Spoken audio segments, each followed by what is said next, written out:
Yeah, you say you miss me? Nope. Oh, Oh, I'll see you in an hour and a half. I can't see Levi for another month. swear. We were just talking about possibly Hold on. possible. Yep. Back up. What's happening in a month? Yeah, why are you seeing Levi in a month? I potentially will come across some freedom in about a month Potentially come across some freedom. because our slow time for my job starts in about a month. In about like next month is the start of our slow season. So that's when I'm able to really take off. I feel. So I could potentially go see Levi in a month. Hell yeah. I'm picking it now. So let me know. I'm sure I can get some time off. Yeah, that'd be Y'all cool. fucking suck. Shut up. Act like you can't do the same thing. Yeah, don't I you can't. have off of school? Don't I have what? Off of school. Hell no. My program goes all the way through May. That's Damn. crazy. Oh, That's so in 2 months. some hot garbage. 2 months. 2 months. All right. So. No, not May like this May. I'm talking about next May. Oh, fuck that. Oh Like god. my You got me. yeah, fucked bro. up. My state goes all the way through. I don't have any off time. And last week was my spring break, but yeah, and plus I'm too poor. I can't afford things. I'm barely affording tuition.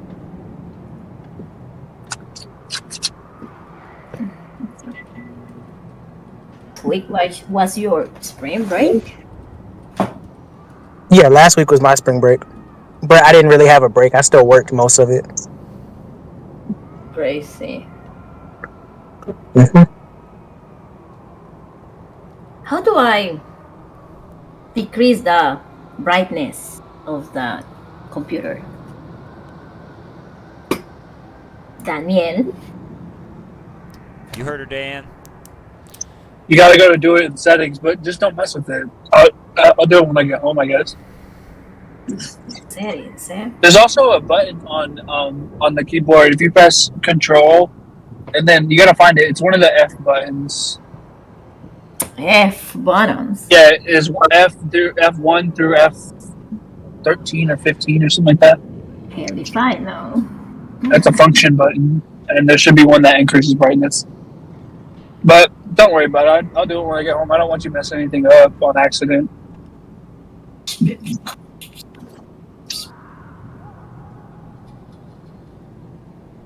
But yeah, we can start. Sorry, Corey. I know you keep trying. You're good. Hey, I'm just happy we're all here. So, but whenever y'all are ready, we can jump right into our recap.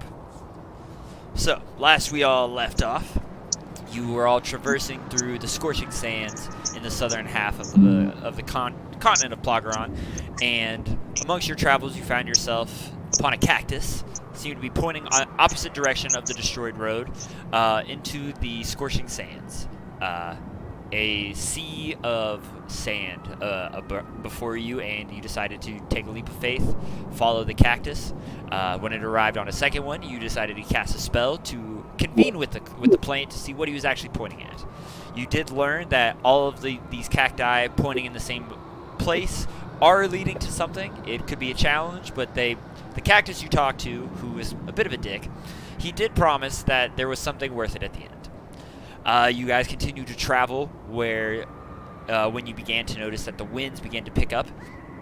The further you went along the path following the cactus, but you found yourself upon a cliffside where there was a mysterious, strange-looking door carved into it, where you were able to figure out the puzzle of the ancient civilization that hope lights the way for the refugees of the ancient city of Vastamil, which opened up the doorway to a hidden cave that appeared to be the remains of an ancient campsite that refugees from the destroyed city of Vastamil used to take on their pilgrimage to their safe haven of Weha. There you found an ancient mural on the ground, or on the wall, depicting the tale of the coming of Igor the Dark Lord into our world. You also learned a little bit about the Slod monsters that he's able to create and built an army of during that time, as well as the fact that he used to ride the back of a massive dragon. After some time in this cave exploring, you decided to leave, only to discover outside there was a massive trembling coming from underneath the ground, when a massive purple worm opened up the earth below you and consumed your horse's whole, as well with a partial section of the cart. A battle ensued when Vulgrim ingeniously cast a reverse gravity spell to extract the worm from the ground. While it was up in its held prison, it let out a devastating screech, which called 2 more purple worms into the fray. The battle drew silent after a couple of you got swallowed whole, but were rescued and were found victorious. From there, you guys excavated the purple worm's remains and found some gold, a couple items, a rare piece of art, and you were able to extract some components, as well as, I believe, the scales and the skin and some of the organs of the purple worm as well. And we pick ourselves back up as the sun begins to set. Well, actually, I wouldn't say it's the setting sun. It is... Actually, excuse me, I'm wrong twice. We're going to start our story somewhere a little different tonight. I'm not sure what screen you're looking... Well, I'm not streaming on Discord, but anyways, we're going to start in a different place tonight. Let me find the map. Would you like Miranda to open Telspire and stream? Sure, yeah. I mean, she would also... I mean, yeah, that would be great. I mean, It's already. Do you remember how to it's do already that? open? Yes. Oh, awesome. Are you logged into the Bloggeron thing? Yes. It's it. Oh, awesome. Wrong map. So yeah, you should be able to pull this in. What in the world? I Hey, mean, Corey. you're welcome. Hey, Corey, I have a quick question. Completely random. Has nothing to do with it. No, you're good. Are the people of Ploggeron called Plagarians? That's I've been thinking about that. I don't know what they're called. I was thinking Plagarians, Plagorians, Plogonites, or something. I couldn't think of it. Ooh, I fuck with the Plogonites, actually. You like Plogonites? Plogonites sounds dope. I fuck with the Plogonites. All right, thank you. Thank you. We'll go with that one then. What's wrong, Aki? Miranda, do you know where the There's stream map button I'm is? looking On- for. I already opened the thing and I'm already. Yeah, but now you gotta stream it. How? Go. So you gotta go to the bottom left-hand corner. There's a button that says Stream Telspire. Uh-huh. It looks like Corey. Oh no, Is it that's working? sweet. Yeah, we're there. Let's go. Yeah, it's working. Woo! We Good job. are going to start Proud of our you. story in a different corner of the world tonight. Did we teleport or something like that? No, we did. No, you all did not. You are continuing your journey through the scorching sands to the city of Weha, the mysterious city built on the edge of an oasis. Hold on. Tonight we are going to start our story deep in the realm of shadows, in an ancient structure. How did we get there? Robin is making his way through a familiar hallway. There, outside of the matron's chambers, you see a veil of shadows. You see elaborate tapestries that line the walls, depicting scenes from the lives of those touched by the matron. The scenes seem to shift and change as if guided by an unseen hand. You come to a veil of shadows. Where did I write that? There it is. Upon your arrival of the veil, you see what looks through a shifting veil, a dark black liquid ripple of twilight, symbolizing the boundary between the realm that you used to walk the realm of mortals and that of Matron's realm, the realm of shadows. Would you like to enter? Yes. Robin. Yes, I would love to enter. Robin, you enter her chambers to a massive domed room. In the dome, it's a familiar sight. You've seen the matron's chambers before. There's a domed ceiling. The ceiling features many murals depicting constellations, ravens in flight, as well as scenes of fate unfolding in the stars. There's a little brass-looking telescope that is very faded from its time in the Shadowfell, perched up in along the side of walls. You see a little perch, a little pedestal rising up out of the center of the room. It's a little, almost like a bird bath, with a little perch on the side of it. The pool is serene at the center, and the chamber reflects, the chamber reflects in all the shadows. And you are, even though you are not near it, you know that your image is in the water as well, being inside the matron's chambers. There are bookshelves with whispered tones, shelves filled with books whose pages seem to whisper secrets when you listen hard enough. Next to the pool, there is a intricately carved raven's perch. That you know the raven tends to speak with her avian messengers that way. She's able to summon forth ravens to send messages to different parts of the world. There, almost instantly, as you breach the threshold, coming up from the reflective pool,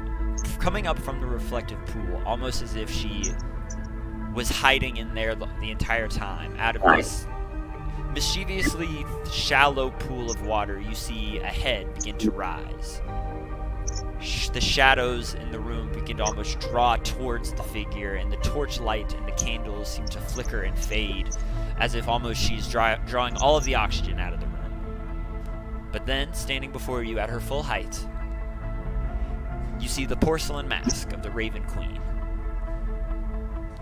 My champion, thank you for coming. Do you know why I asked you here? No, my matron, I do not. What can I do for you? You have served me well this last year. During that time, many dark forces have shown their hideous face, and have attempted to unravel the very fabric of fate that I have intricately weaved. You have done well to protect that thread, but I'm afraid your work is not yet done. There are more dark forces about in the world. Some you have encountered, some I hope you never get a chance to meet. But there is a dark force after knowledge, my knowledge. What do you know of my ascension? I know that you were once mortal, and that you somehow ascended, but I don't think there's much more known about that, at least to me. I can show you. Well, not me personally, but I can show you where you need to go to learn more. There is an ancient village of Shdar Kai to the southeast of this location, about 300 miles. I would like for you and Peter to go to this village and investigate any signs of dark magic in the area. There's a church there to my name. Seat Archibald Donahue Flamebringer, and he will show you everything you need. You have done well. Do so. You have done well this last year, my champion, like I have said. But I promise, I am sure you are tired. But don't worry. After this mission, you will have your rest. Now go. And protect the Thank you, threads. As you say thank you, she begins to lower back into the pool until you see her no more.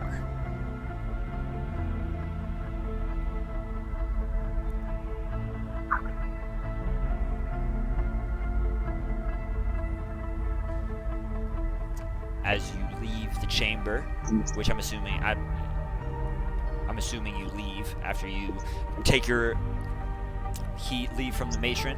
You see, as you walk through the Veil of Shadows once more, it kind of ripples and sends shockwaves out into the veil as you poke through, almost as if somebody had tossed a stone into a riverbed.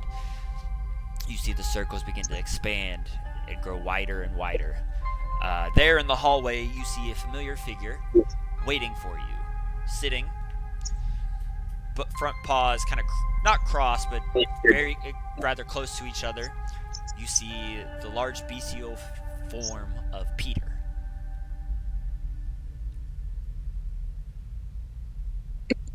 Peter. I smile and say, "My boy, how you've grown. We're on to another adventure soon." He kind of begins to stretch. He stretches out his back legs real quick, standing tall on his front, and then he does the same thing in the back. He begins to lower himself down, almost into like a dog's pose, where he's stretching those front legs.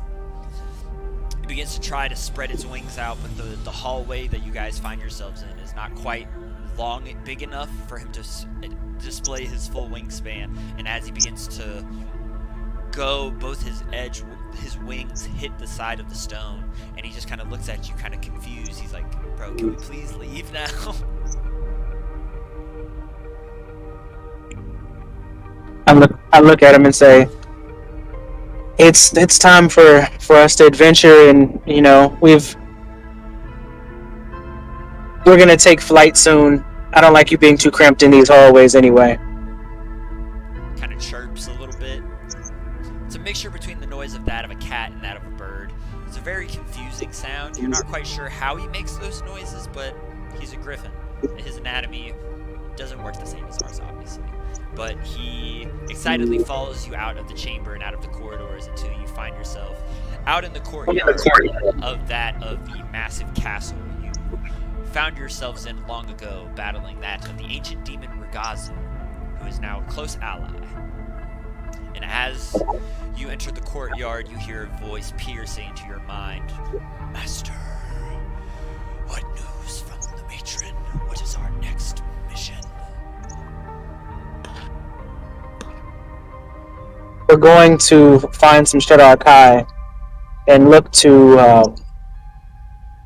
find some information about the matron.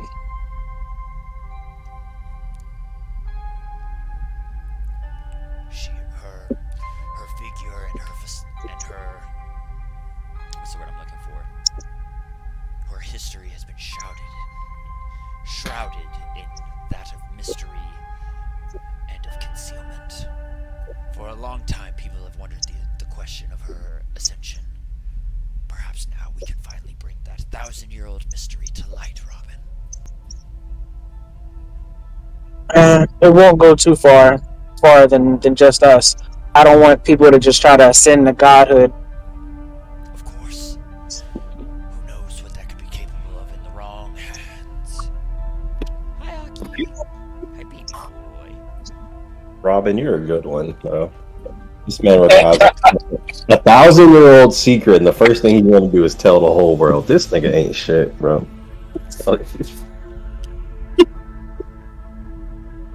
I didn't mean to interrupt. Go ahead, continue. No, you're fine.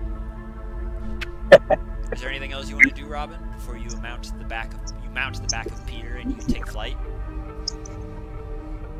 Nah.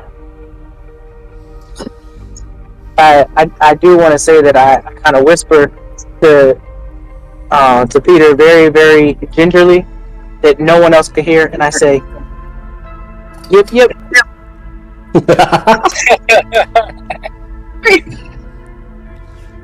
Peter kind of kicks up with you on his back onto his hind legs, reaching his full height of that of about, honestly, probably taller than Brienne, about 10 feet in full height. Jumps down, drops down, and begins to run fast and pick up great speed, clearing great distances in short times, and then eventually his wings spread wide.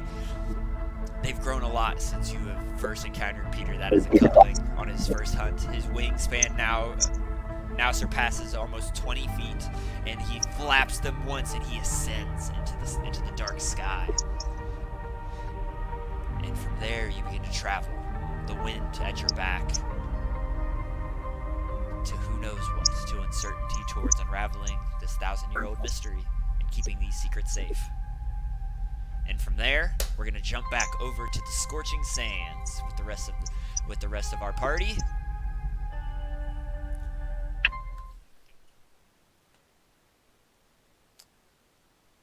Deal or no deal? And summon players to the board.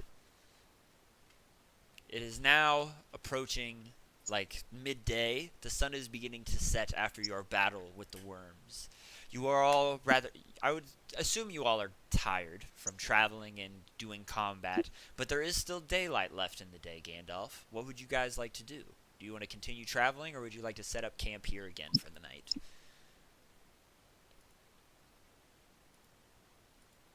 Where are we in relation to the? We're going to what? The fucking is it the pyramid? You guys were originally trying to go there, but I thought you were going to stop at Weha first. Okay, how far are we from Weha? Right now, you guys are about 2 days away. Okay, cool. Okay, so we just randomly ran into these motherfuckers. Who? Gotcha. Brandon. Yeah, because the cactus said the shit wasn't going to be easy from here on, and he did not cap. Okay. Yeah, let's continue. I would like to long rest potentially because we haven't long rested since the last fight. We long And rested at the end of the last session, though, I thought. Did we? Yeah, I think I was. you yeah, you're right. You were right. Okay. We did. So it is. I never pressed it on my character. Let me go ahead and do that. I forgot to apparently. I forgot you guys long rested, honestly. So yeah, it is technically not midday now. It is early morning. I We did not. lost Yeah, you tried to clap me. I definitely didn't forget that. To be fair, I try to clap everybody. It wasn't just you. It felt more personal to me. You're not the one. You're not even the one that got eaten twice. What are you talking about? I would say twice. Bro, you hit me. You almost one shot me, Corey. It's not my You fucking. hit me That's with one bite It's not my for fucking 87 damage. I gotta repeat, I was eaten twice. And how much health did you lose? A good bit. I lost a lot. If you all didn't get me out, I would have died to stomach acid. Well, all right. Well, I don't know. what to You're tell welcome. you. We got you though. We got your back. You know. So we did in fact long rest though, right? Right. Yes. It is early morning. It is early morning on the Scorching Approaching Sands. noon. I just said it's early morning.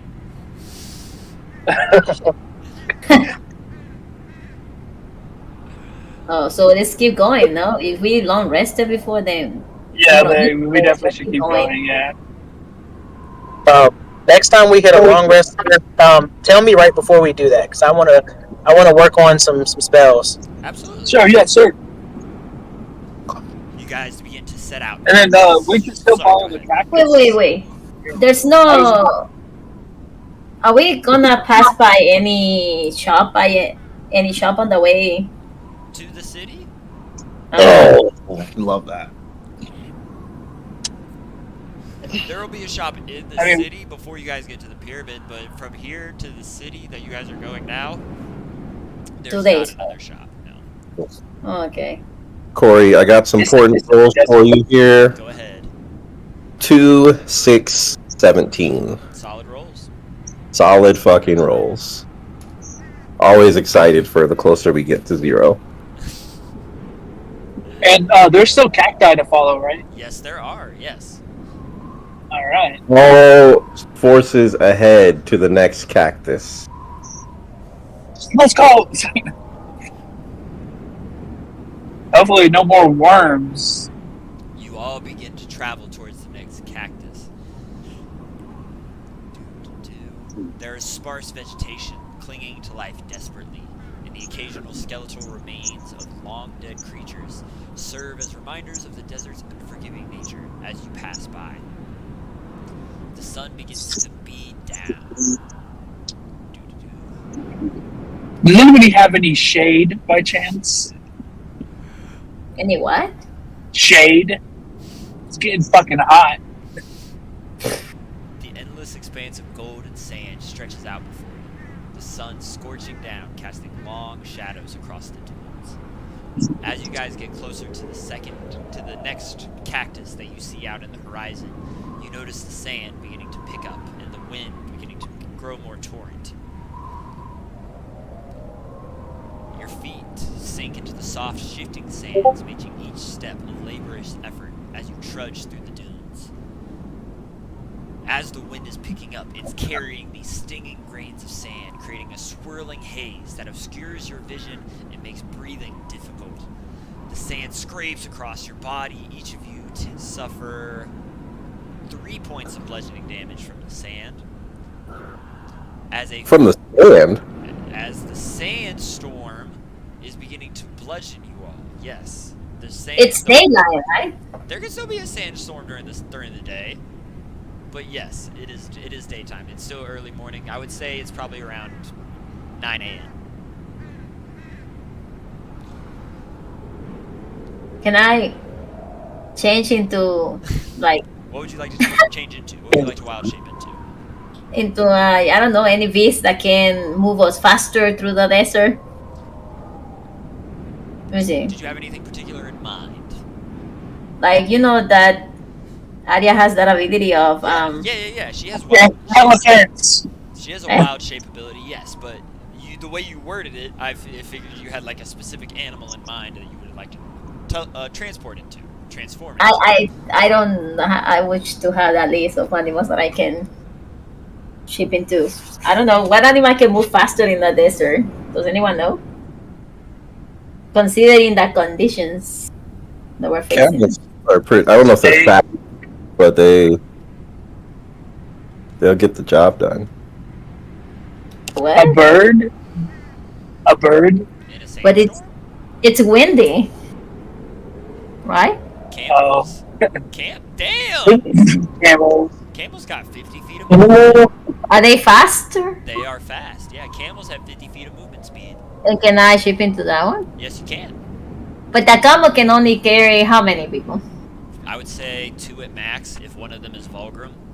Like a person and a half, maybe, I would assume. 1, 2, 1, 2. There's no specific weight that it says. How many people are you going to try to fit on your back? Are you going to try to carry everybody? Can someone fly? Didn't you say you have a half? Didn't you say that we have a half of a thing still? A half of what? Half of the cart, There's or like a portion of the cart. portion of the cart left, yeah. You want to? Could be potentially. Yes. You can definitely try. Hell yeah, absolutely. You guys makeshift try to strap the cart to Arya in her camel form. It's with the sled still up, with like the skis still up, where where Gandalf changed the shape of the wheels.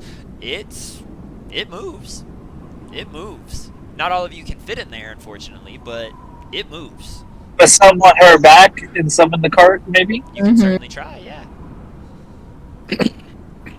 Okay. Well, Let's have the two. Sorry. Go ahead. My man. No, you're fine. I was just gonna say let's have the 2 smallest people split up. So one person on the back with another person, and then the other small person on the cart. I gotta be on the cart. Of course.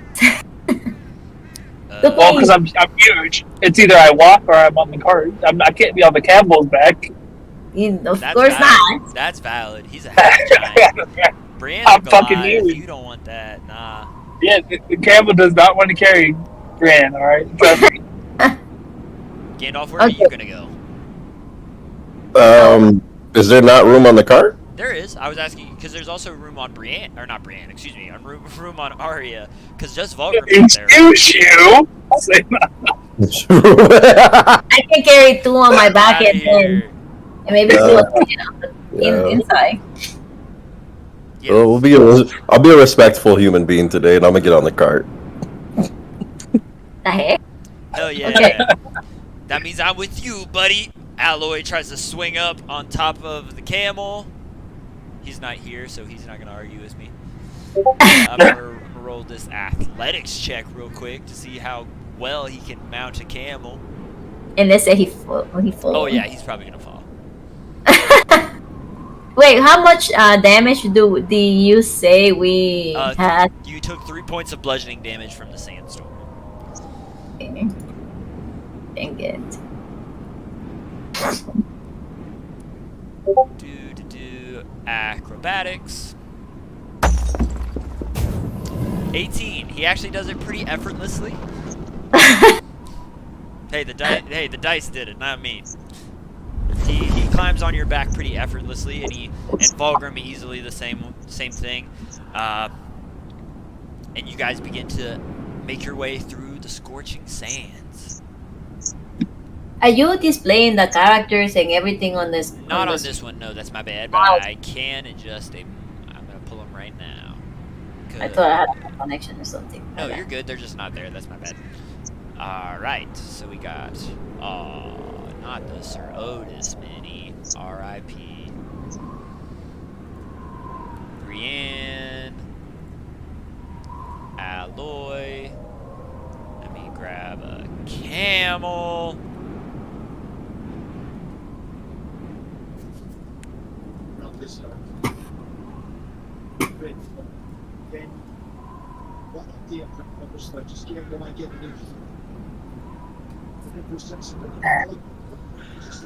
All right.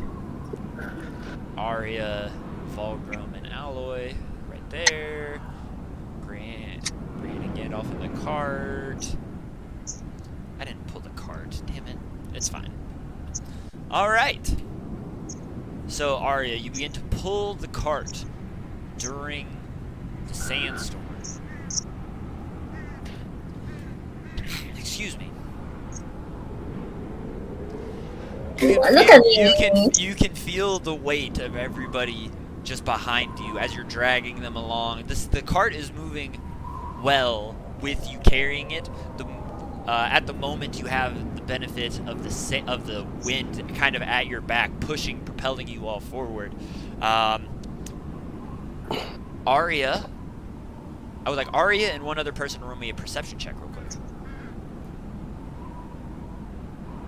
Sorry, roll a what? Perception. 25 on the perception check. Let me refresh it. Oh, okay. Do I need to roll it? Yes, ma'am. Yeah, you and Jamal. 25 and one more. Woo! Let's go, 23. Ooh! Killing it. Around the time you make it to the second cactus, the cactus you were initially heading out for, you begin to notice the sands and the wind begin to die down a little bit, and you notice that the sand becomes calm. The wind stopped blowing. The sandstorm has seemed to pass for a second. You notice a vast, beautiful view of all of the sand dunes in the distance. Very far off, in the distance, you see the outlines of a distant city. Towering minarets and domes shimmering like a mirage. A cactus in that same direction, pointing towards the city. And then in an instant, the winds pick up again and begin blowing from another direction, this time from the west. So it would be at your side this time, hitting you from your left. So there's more wind coming at us now? Yes.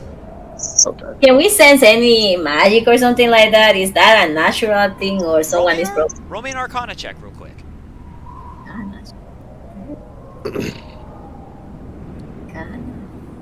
23. Dang it. I I should have refreshing. 12. 12. On a 12, you think something is up, but you're not 100% sure. It doesn't see it. You can tell this doesn't feel natural. If a gut feeling it shows anything, but you have no guaranteed proof of there being some kind of magic involved. But sorry, go ahead. There's someone that can perceive magic. But Boys. Gandalf on a 25. 25, right? 23. 23. On a 23, you can tell that this sandstorm is arcane in nature. It almost seems to be some kind of defense mechanism to make the city harder to get to. I relay that to the rest of the group. You know, like, this isn't a natural sandstorm. There's some type of caster out here who's either a caster or some defense mechanism trying to prevent us from getting into the city. Brad just starts sniffing like, I smell a bitch. Where is he? Where is this caster?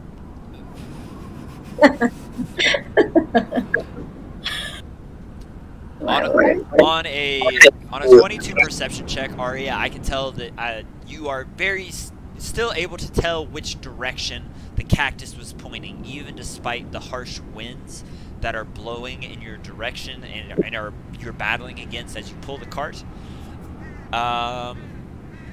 You, Vulgrim, and Alloy suffer another 4 points of bludgeoning damage from the sandstorm, while Brienne and Gandalf, you guys are partially protected from the cart, but the cart is damaged, and so some of the winds are able to get through, so you would take half damage on that.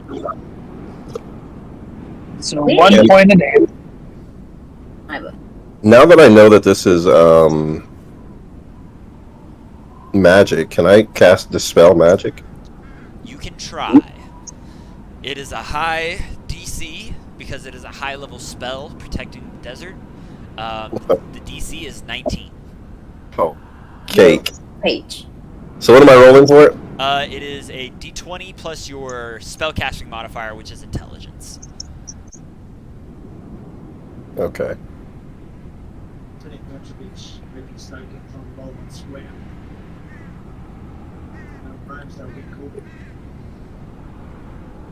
Ooh, so we are going to pull a lucky point out of our ass for that one. Okay. Go ahead and reroll.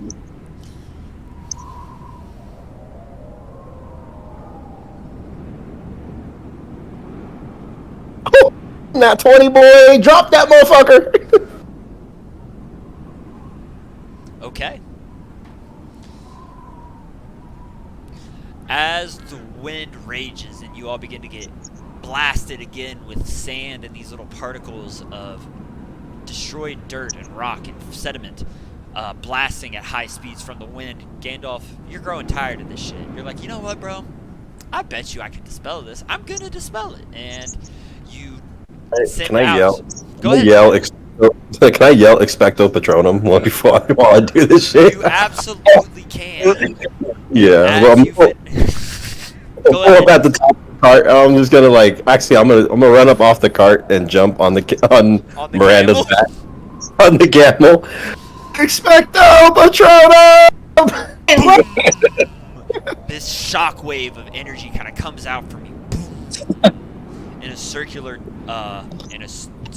radius. And at first, nothing really seems to happen. You wait a second. You're just like, give it a sec. But as you're waiting, you notice that the winds begin to die down. The winds are dying. It's slowing. Nowhere near as much sand is getting picked up from the storm. And eventually, what remains of the sandstorm is just a lone tumbleweed in front of your path, as you can all see in the distance this ancient looking city. It's still a ways off, but you can just see in the outlines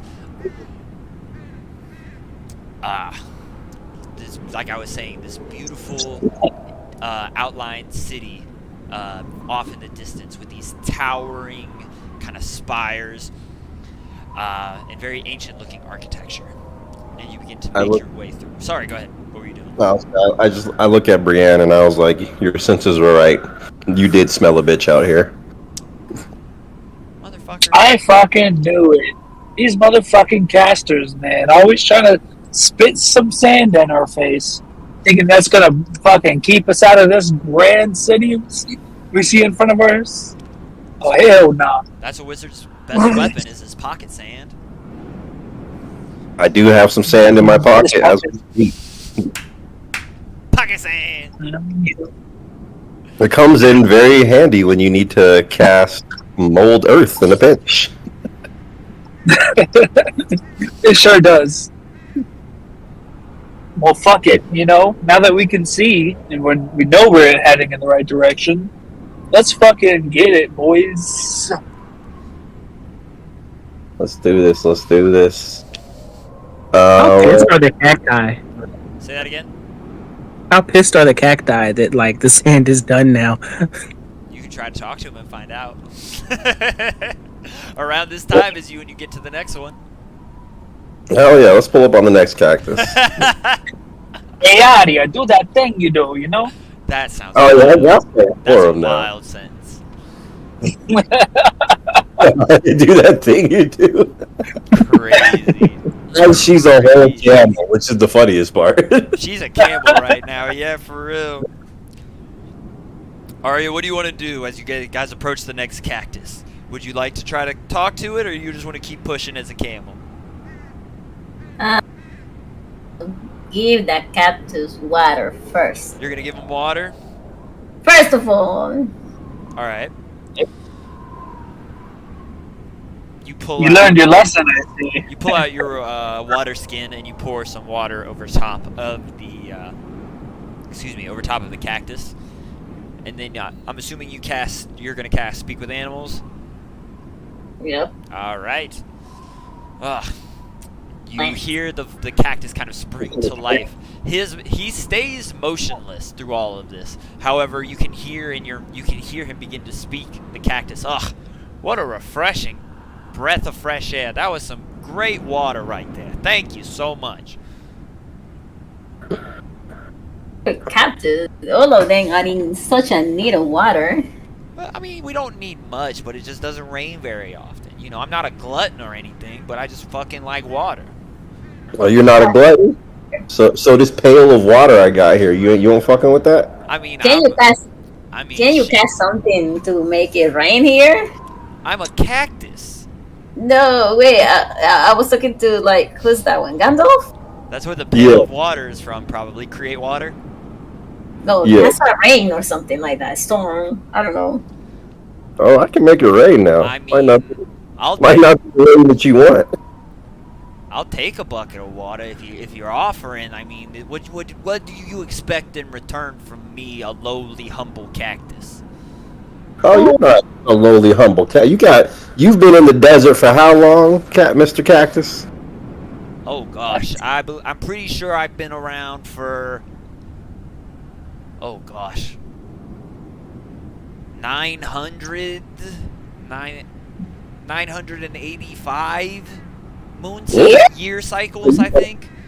So you got more knowledge and experience about this desert than anybody else. So that's all we want. I mean, just this one particular spot. Yeah, I got you.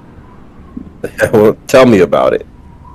Well, What's up with this city in the distance? I know you can see it. yeah, I see it. So the long time ago, there was this bad guy. They called him the Dark Lord, right? He went on this conquest, right? Trying to conquer places, trying to spread his dark design for the world, dark gloom, chaos, all that kind of shit, right? Yeah. So the people that lived in that city you're trying to get to, they said, fuck that, he's not gonna find us. They destroyed all the roads leading to the city. They cast a high-level spell to create the sandstorm that you guys just destroyed. By the way, when you get to the village, to the city, someone's probably gonna be pissed off about that. I figured. I was gonna. We can handle that. I figured I'd let them know that we had to dispel that to get over here, and that if they wanted a higher level spell, one that couldn't be. It was a 9th level spell, dog. You just rolled a nat 20 above the table. Yeah. This is me, not the cactus. You rolled a nat 20. Like, what do you want me to do? But I'm saying they don't know that, so I'm gonna let them just know, like, hey, I'm an experienced wizard. If you guys want an actual defense system, I got you, because that little preschool shit wasn't nothing. That's what I'm finna tell them. Well, anyways, I wasn't done explaining the system, because they not only did they cast this spell to create the sandstorm, make it hard to find, but they also, a long time ago, they had some kind of nursery or whatever. They had some purple worm larvae, and they planted them in this stretch of desert here. So there's probably a good bit of purple worms hanging around here if you haven't run into a couple already. So these motherfuckers planning these things. Okay, so it's a solid defense system. I see what they were getting at. I mean, it could have been. I mean, it can't be too great if you all were able to crack it just like that. So Mr. Cactus, you've been here 900 years. Other than us, what's the last set of adventurers that have actually come into this city that weren't, natives of the city already? Oh gosh, there's been some of the refugees traveling were a bit before my time, but I want to say there was a long time ago, like a couple hundred years. There was this lady, looked like she was dead already, but she wasn't. She was kind of fine, which was weird. It gave me conflicting emotions. But she had a couple followers with her. None of them really stood out except for this tiger guy with backwards hands. But other than that, I can't really think of anybody. That was what, 400 years ago, I think. Oh, and she actually made it into the city? To my knowledge, yeah, she made it in. She made it past me. Appreciate that information. Happy to help out. If you ever need more information, bring me some more water and we got a deal, alright? I got you. I'm gonna give you this water right here. I'm gonna cast, would you like this in the form of an icicle, or would you like it as just straight water? Just give me some water.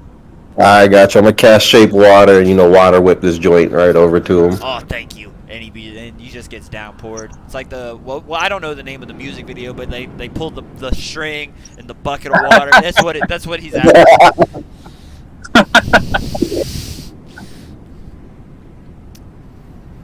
And eventually the 10 minutes wears off, and then the cactus's voice is gone from your minds. You will hear me? Yeah, we can. Yes, yeah. I cannot move the mouse with that computer. It's like stuck. It's probably on the other screen. If you just move it to the left a lot. It's not in there. Oh, It's there. It's stuck and I cannot move it.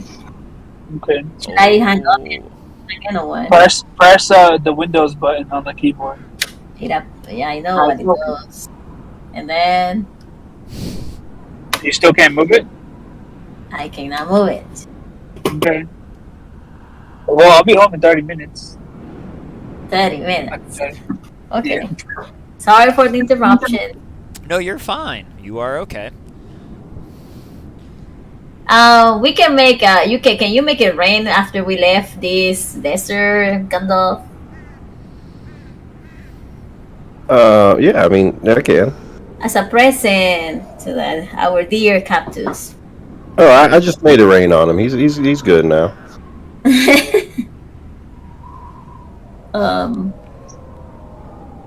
So do we keep moving or what? Yep. If you guys would like to keep moving, yes, you can. Let's proceed into the what you call it? Scorching The- Sands. Yeah, closer towards the city. Towards the city of Weha. As To the next cactus. Alright. You make your way through the rest of the Scorching Sands.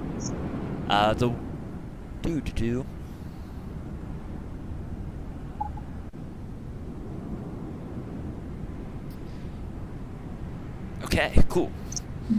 You all begin to travel. You found yourselves traveling through most of the morning. As the noon sky begins to, the noon sun begins to shine brightly and hot in the center of the sky. You can see the walls of the city becoming more into view, and these massive towers beginning to appear out from behind the wall.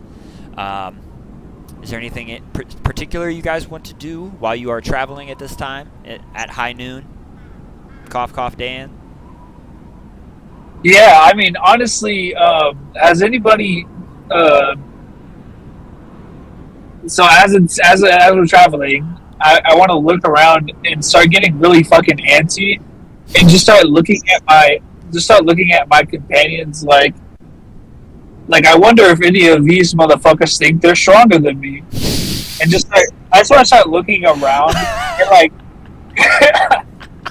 getting very prideful, and just like thinking to myself, what the fuck is going on with me? And the next thing I know, I'm just saying out loud, so do any of you guys want to fucking box? I'm assuming everybody just kind of looks and you're just like, what? I just look over at everybody, and I just say, it must be fucking noon again. What do you mean by that? It's probably those fucking roids, bro. You're not you when it's high noon. Because I am him. It's Brienne on that dragon juice again, bro. I'm telling you. Well, I'm just saying, if any of you want to fucking box, we can do that. Take it easy, Brienne. Alloy kind of pokes up a little bit, speaks out from a little bit behind everybody. Just take it easy. We're all friends here.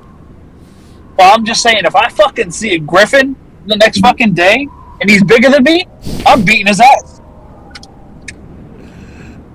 I have no argument. That's Alloy, not me. I mean, I get it. Maybe we'll see one. I don't know.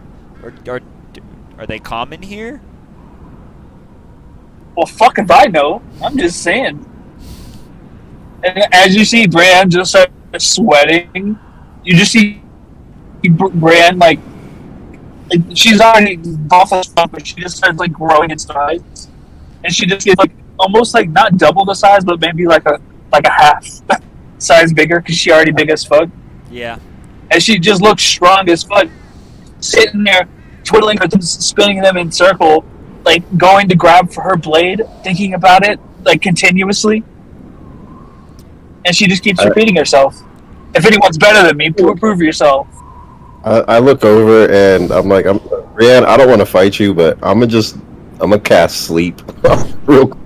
Because clearly you need a nap. Okay. Can I use Mage Slayer? That's like, let me joke. Oh I'm just joking. Let's just continue. Brienne's not gonna fight you guys unless you challenge her. This is not Brienne talking. This is Ben. I'm just saying you need a nap, and I'm gonna give you the most magical sleep of your life. Well, if you cast a spell at Brienne, she's going to attack you. But for the sake of getting to where we're going, let's not throw it off. So let's not cast that spell, and let's just continue. So you said you wanted the box. All I know She does. You'd be going to It sleep. is high noon. If there's any challengers, she is willing to accept. That's all she's saying.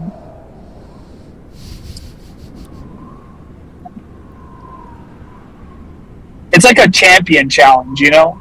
It's like, if you think you're the fucking champion, let's fucking do it.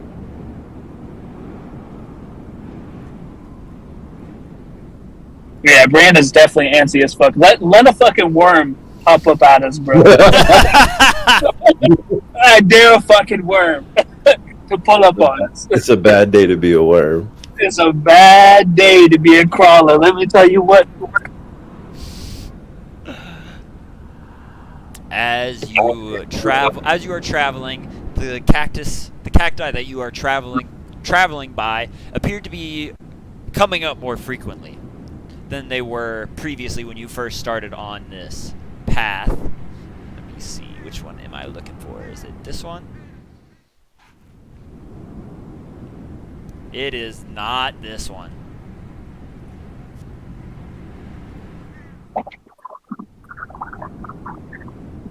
No, that's the same map. This one? Nope, I'm dumb.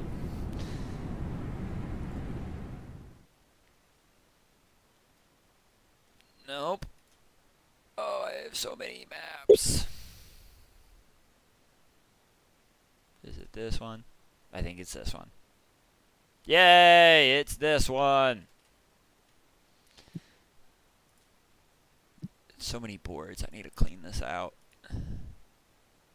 at some point.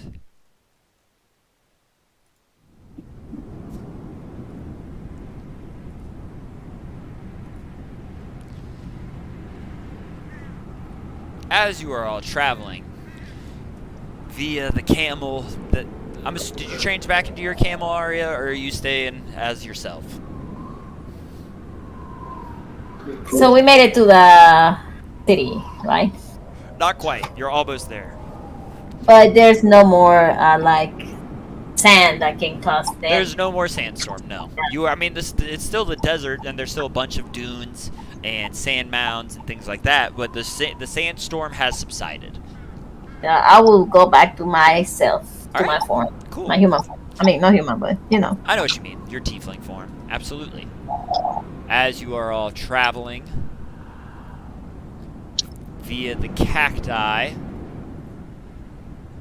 excuse me, there is a smaller building approaching you all on your left-hand side. It's very small, seems rather humble on the inside. There are two braziers out in front of this small building. They are not lit, but there are two braziers outside with a couple palm trees sticking out on either side of this small little domicile. It's a very small building. It's more like, it kind of looks like a little bit like not a shed, but it's like a one-room house, one-room building, more or less. Okay, I want to look over at the group and say, do you guys mind if I knock on this door? And like as I ask, I just go ahead and do it. Yeah, go ahead, bro.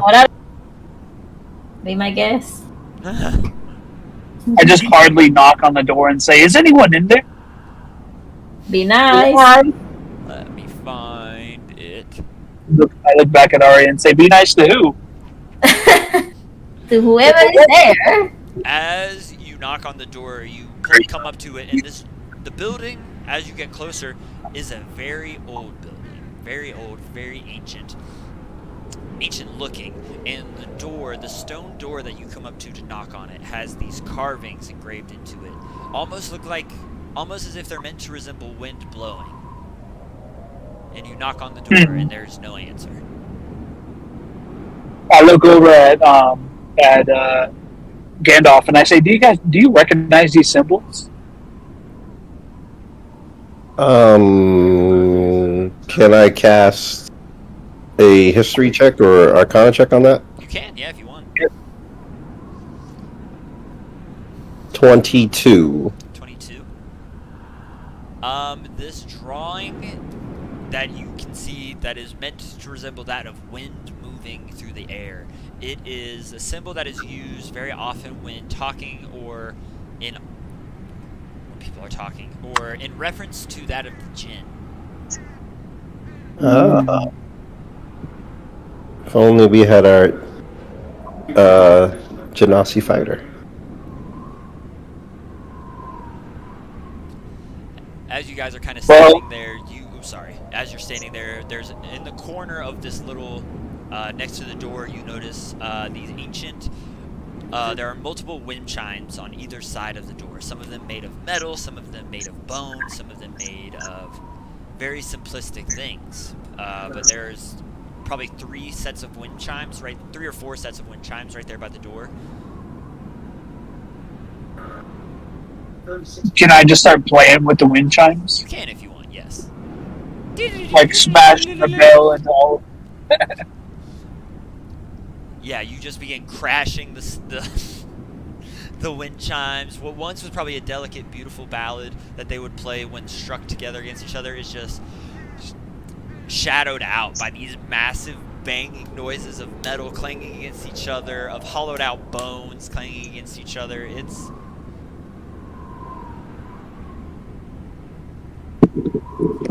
But the door, as you guys are standing there, you kind of begin to just wonder if anyone is in this building, and one of you, let's say Alloy, decides to, I'm just gonna poke my head in and see if there's anything inside. And he tries to open the door, and it opens right up, completely unlocked. Oh, let's go. Let's go check it out. Can I like walk in? Yeah, you can. You walk in, and you are immediately surrounded by colorful rugs and tapestries featuring these intricate patterns and designs, echoing vibrant and otherworldly nature. There are empty bottles and containers all scattered throughout on the floor on various shelves and bookcases. There are small plates and bowls containing incense, spices, some what looks like old fruit that has passed the point of rotting. There's one bowl that has a small, that has like 3 gold coins in it. There are these ancient-looking, ornately decorated lamps gathered throughout the building as well, symbolizing the kind of spaces that's synonymous with genies as their lamps. Can I just start rubbing them all? No. You can if you want. Does anybody else want to rub any lamps with me? No, Mo? I do a check. Can I get we got 28 on that? If there's anything interesting going on in this house? This is not a house per se, but with all this stuff lying around and the offerings and the door, you realize that this is a shrine dedicated to the Jinn that have helped build Weiha and guide them into the future. Mm-hmm. Okay. I'm gonna cast guidance on myself, Okay. and then I'm gonna try to harken back to the last time we met a creature that was similar to a djinn, and I'm gonna look for any instance of like a gold lamp or anything like that. What colors are the lamps? There's a couple gold-colored ones. There's a couple brass ones, silver. The nicest lamp in there is a gold-colored one. It's like the central, ornately designed one. It seems to kind of be like the centerpiece of this shrine. It appears to be gold, or at least gold-plated, with some ceremonial gems placed inside of it. But there's also one very old one that after you look around, you can tell is solid gold. I mean, it's hollowed out, but it's old and it's solid gold. I'm gonna go for the old one. Okay. There's some dust on it from it being there for so long. There's some cobwebs that connect the handle to the actual lid of the lamp itself. But it's very lightweight, and after holding it and looking at it, you can tell it's very simple in its looks, but you can tell it was very carefully designed and carefully made with like the most expert craftsmanship.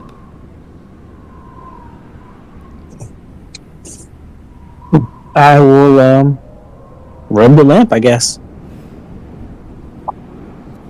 You rub the lamp. You begin rubbing it. You begin rubbing off some of the dust to the point to where you can kind of see your reflection in it. Nothing happens.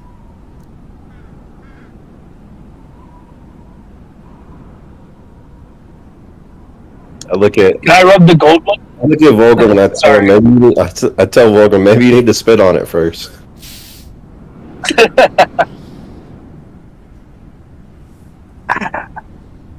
I see where you're going, but I don't want to potentially piss off a djinn that may take that as disrespect to his house and his home. Okay, I got you.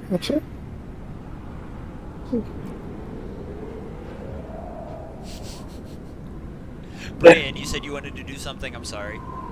Yeah, I want to rub the gold one. The one that Vulgrim has, because he also has. Oh, I thought he said old one. I was Yes, really there is. confused. It's also made out of gold, but there is a centerpiece one that is very nice, or it looks very, very fancy compared to the other ones, because the other ones are very simple. Is that the one that he's touching right now? No, it is not. The one he. Oh, is can I doing- touch that one? The center, it's like the centerpiece of the shrine, yes. And as you kind of get closer towards it, you can tell that there are these protective signs and sigils around it. Kind of not like there's a spell like hidden inside the building, but more of as like protection of evil spirits, warding, being like, hey, please, like, don't touch this. Well, Brienne is kind of hurt, so Hey, are you really gonna grab it? Say it again. No, Brian. Are What? you really gonna grab something from the from I'm that not place? gonna steal it. I'm just gonna rub it, Arya. I don't think that's a good idea. Maybe there's somebody in here that would like to fight. Is there any way we can know without touching anything? I'm gonna go up and grab it and rub it. Of Is it course. cursed? I wonder. Say it again. No, I know. Is it cursed? Huh. Do I sense any cursed energy coming from it or anything? No. Yeah, I'm gonna pick it up and rub it. You pick it up and you begin to rub the beautifully ornate lamp. This one you can also tell is everything in this building you can tell is old. Some of it is older than others, but you can tell that this lamp, this beautifully ornate lamp, gold with the inlaid gems, you can tell just from picking it up and rubbing it, like you're expecting some magical, powerful entity to come out. It doesn't, but you can tell just from holding it and being around it in this shrine that at one point this lamp did in fact hold a powerful gem. Could these can these trap Jin as well? Roll me.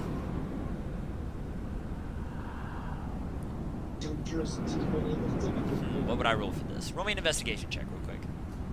Okay.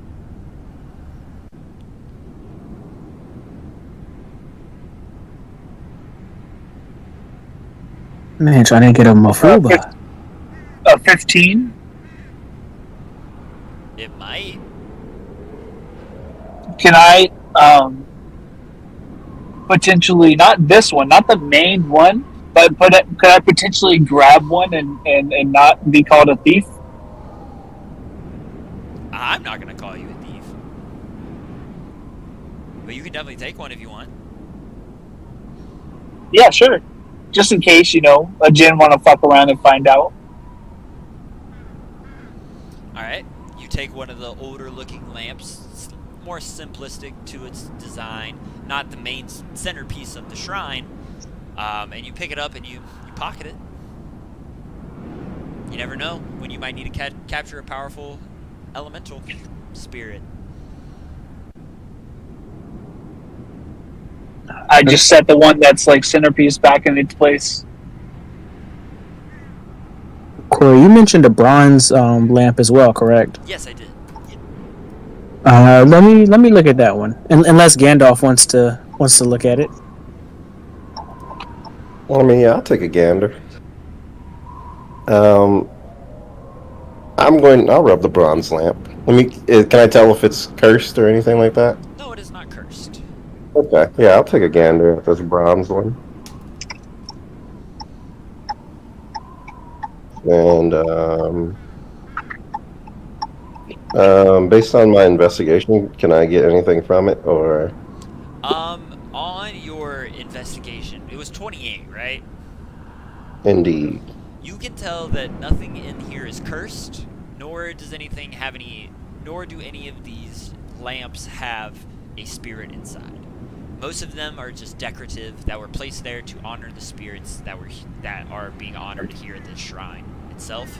That being said, the center piece of the shrine, the ornate lamp that Brienne was looking at, was once home to a powerful Jinn. and that same lamp can be used to capture them. Okay, cool. Well, just for shits and giggles, I'm gonna go ahead and rub this bronze one anyway. Alright. But Rocks fall, everybody dies. End of campaign. Can No, I'm just kidding. Brian actually double track back and grab the centerpiece? don't you already have it? No, she put it back. No, I put it back. Brianna really thinks about it, and the one that she picked up and put in her pocket doesn't feel like it'd do the job. Just better hope you don't get caught with it. Yeah, we're gonna put it in my bag of holding and never pull it out in town. Alright. You take the centerpiece of the shrine, this beautiful ornate lamp. Kind of satisfied with yourself, being like, yeah, this'll do it. And then you pocket it, put it in your bag.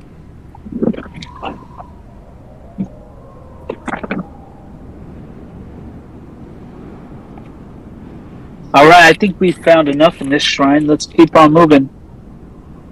I act suspiciously, not letting the whole crew know that I just stole the centerpiece, even though they probably already fucking know.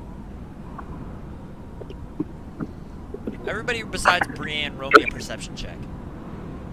Yeah.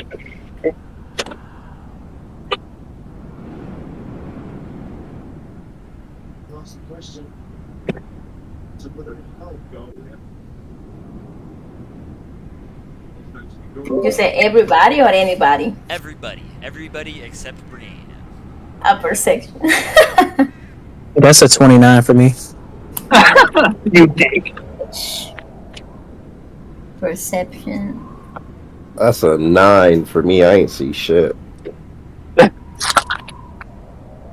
21. Damn. Y'all seeing today. Is because maybe Gandalf cast a spell on, I don't know. Because something is going on today. Okay, for sure. Double checking everybody's. Gandalf, you did not see it. Vulgrim and Arya, you definitely saw Brienne pocket that lamp. Y'all better not snitch. We saw him? We saw her? You saw him pocket it. On that on a 21 perception check, yes, you did. But she's the queen. I mean, we're in a shrine, and a big bearded lady just stole the centerpiece of the shrine. It'd be kind of hard to miss. So what do we do? Yeah, I was trying to be like secretive, but apparently my clunky ass cannot be. It was. You should put it back. No. And I just start walking out. You don't even need it. You got Alright, you haven't been with us long enough, but sometimes you just have to fuck around and find out, alright? Maybe we will need it. Maybe we won't. I'm walking We'll around. find Like, out. what are y'all talking about, guys? I look off at Gandalf and say, mind your business. someone is in the problem right now. You just don't need it. Well, I'm not in a bad mood. Maybe I just, don't want to be talking about my... Your what, Brienne? Talking about your what?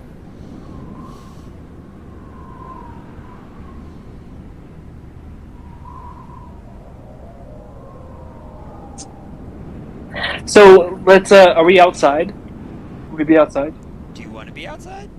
Yeah, I want to be outside. You guys said you walked out, yeah.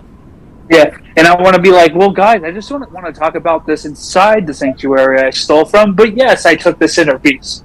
Now, we're not going to tell anybody about this, because we don't want to have any more problems than we already have when we get to town, but damn, you guys just can't keep your fucking mouth shut for 2 seconds, can you?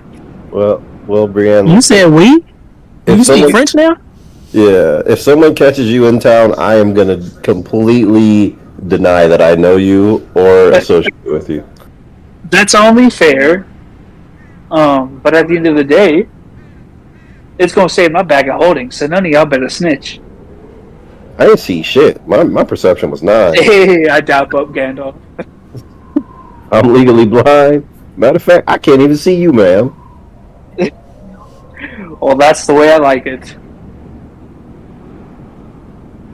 Now, should we go ahead and head on our way to the town?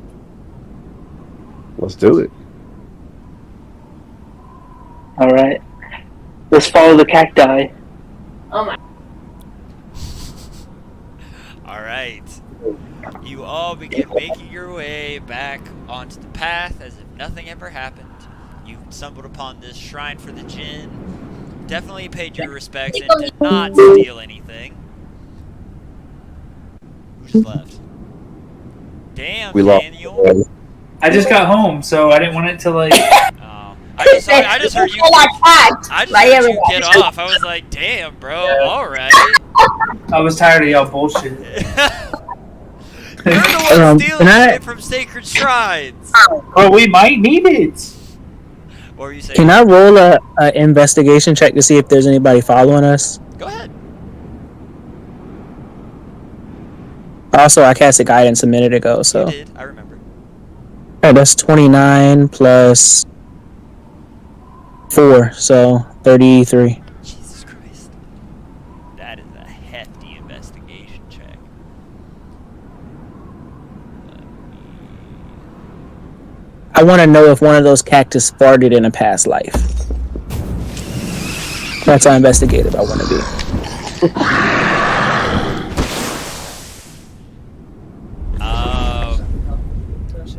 None of these I just cactus- feel like it. None of these Oh, I'm sorry. No, you're good. None of these cacti have the organs necessary to fart. So they didn't. But that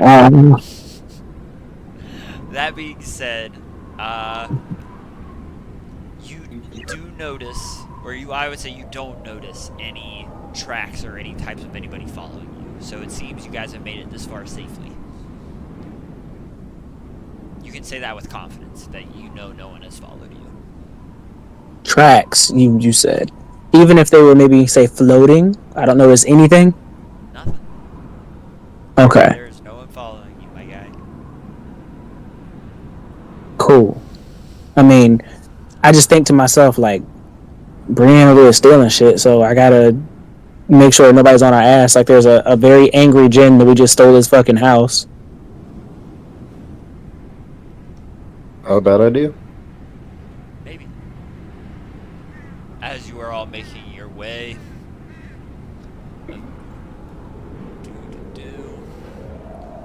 The sun begins to draw towards the end of the day. Where am I?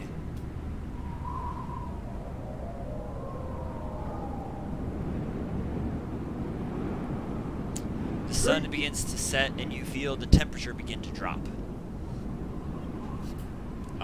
Around this time, as the stars begin to illuminate themselves in the sky, the twilight hour is among you all.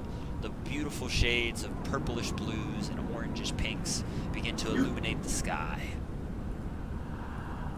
You begin to see, clearer than ever, the walls surrounding the city of Weha.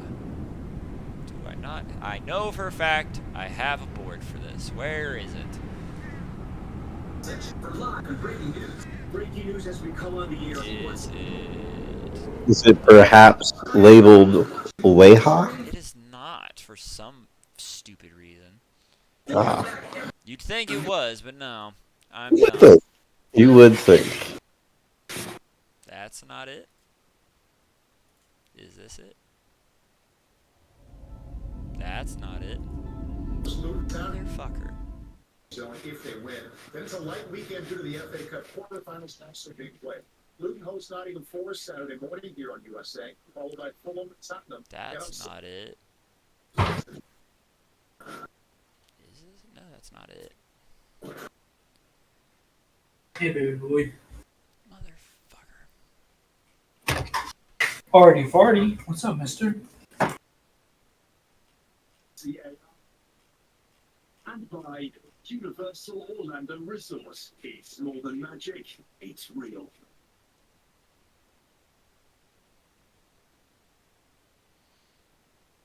Some people have been using medicine, never meant for them. I believe this is it. Yes, this is it. Let's go. Fucking hell. City of Weha, not Weha apparently. Fucking stupid ass Corey.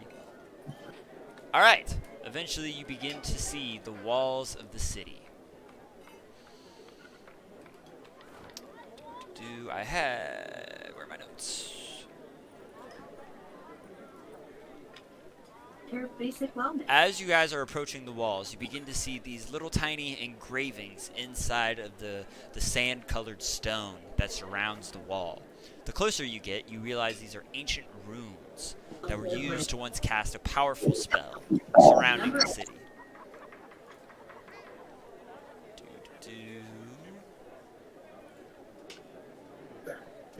But slowly as you approach, you begin rising upward behind the city, very close to you. A massive stone begins to rise upwards. Oh, that's the wrong screen. Ah, beautiful.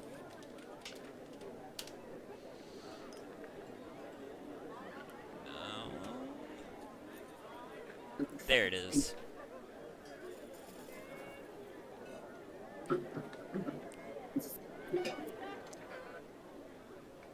Alright. The gates are clear to you are clearer than ever to the first time. You see the ancient runes.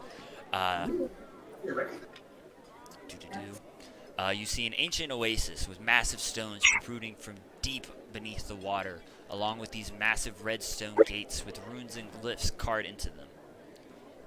Just inside of the city gate, there is a structure primitive. Oh, excuse me. Inside of the wall, there is a soldier's station immediately to the right side of the gate, and almost immediately you see a couple soldiers in like these beat-up sand-colored leathers walk up with spears at the ready. Halt! Who goes there into the city? What reason do you have entering Weha? Well, we have a friend that's actually from here, and we're here to visit him. Who's your friend?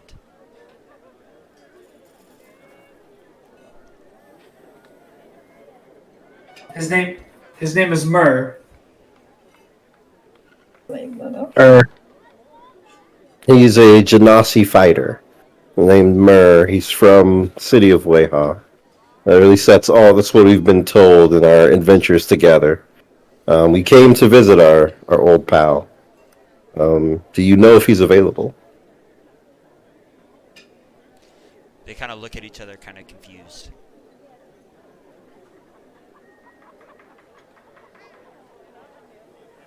You guys confused. You were confused because how do you know the Mao Said? Mao Said is a title for head of army. Oh, he's came a long way as well. Well, where do you think he got some of that combat experience from? He's been running around with us for years.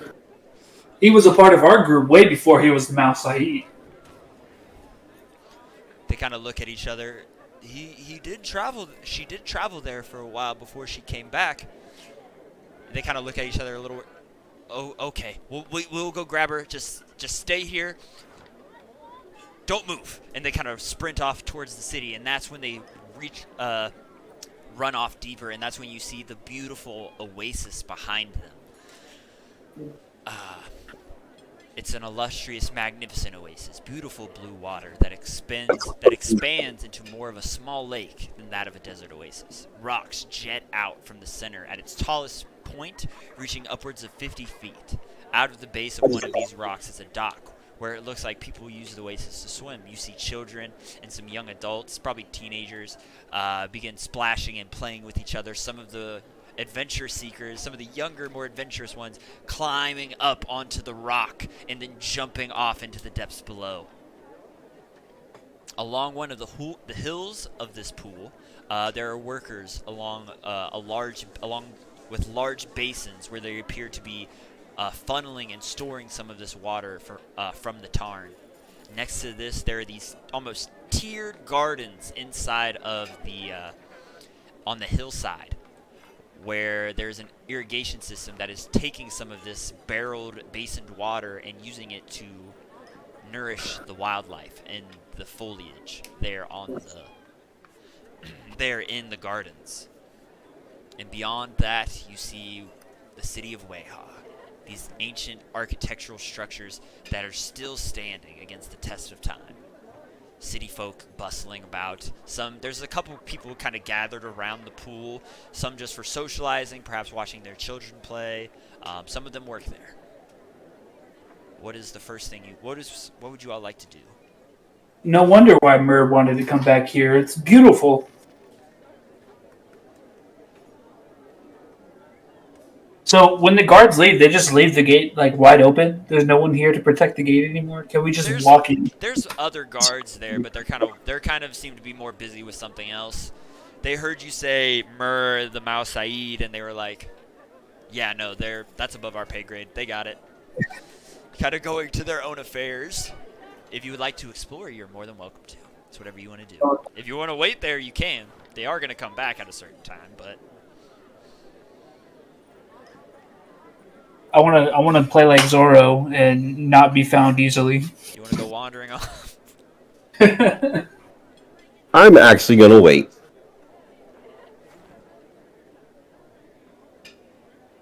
Hell yeah. Anybody else?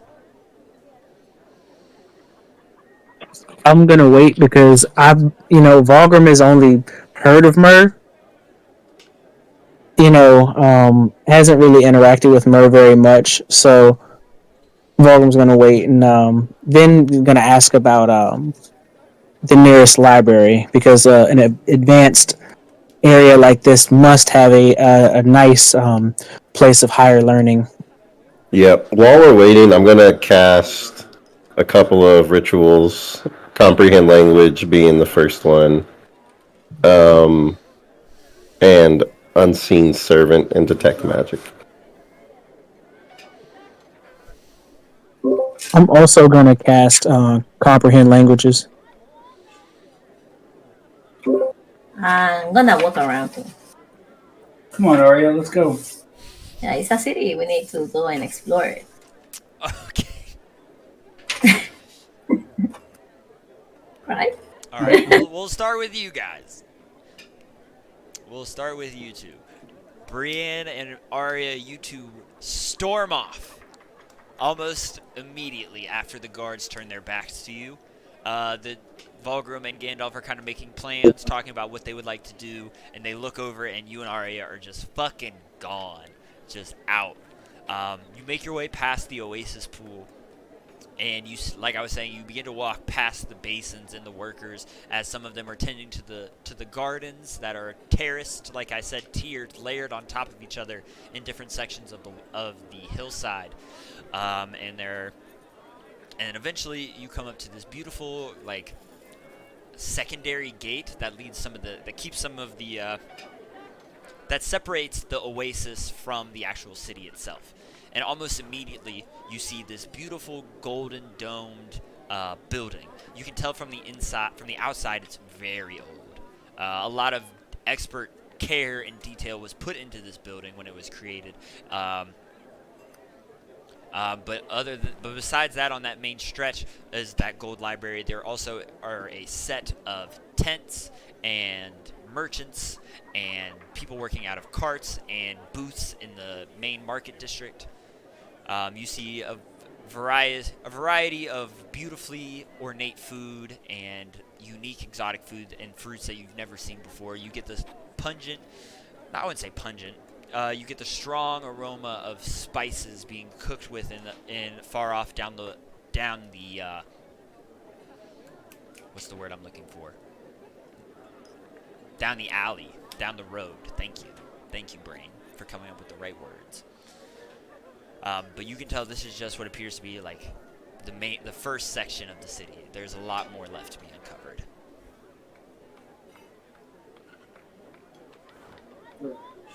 Is there anything in particular that catches your eye? We're not. you doing? Oh shoot! I thought I was muted. Yeah. Honestly, I would love to go towards the market Yum, yummy, yummy. and see if there's any good food and or good sales going on. You know, me and Ari are interested all in the sales. Oh yeah, I want my wall of thorns again. Oh my god. Oh my god! You have so many other spells. I like that one. I cannot help it. Spell. It's a good spell. You begin making your way down the market district. You two, no offense, kind of stick out like a sore thumb. And almost immediately, as you make your way past this golden building into the market district, almost immediately there are these vendors and sales folk coming up and trying to get you to buy their bread, give you a sample of the food that they're making, telling you that they have the best deals.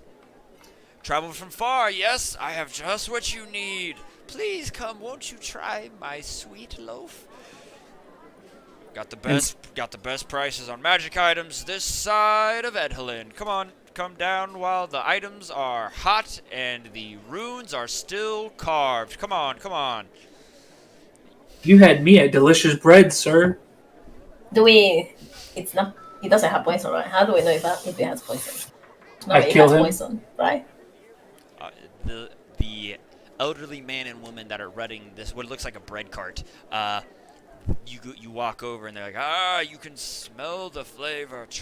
Trust me, we have been making bread for 60-odd years. We have really taken the time to perfect our craft. And he kind of has what looks like a flight of different types of bread.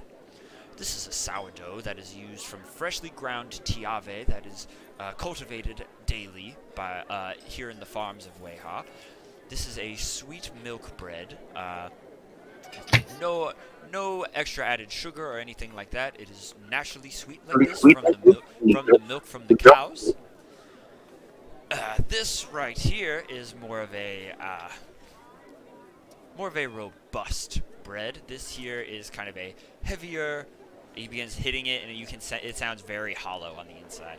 This here is more of a denser, say, what's the best word? I guess a pumpernickel? Best way to describe it. Very earthy. Lots of good fiber and minerals in there. And there's also like this brightish orange bread. This is our tiape bread. It's sort of a specialty that the wife and I make. Be careful though. If you have too much of it, you might start seeing things. So, tell me, which of these catches your eye?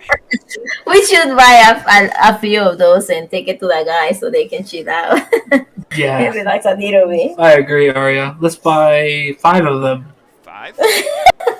Absolutely. And I would love some sourdough bread. Wait, how effective they are?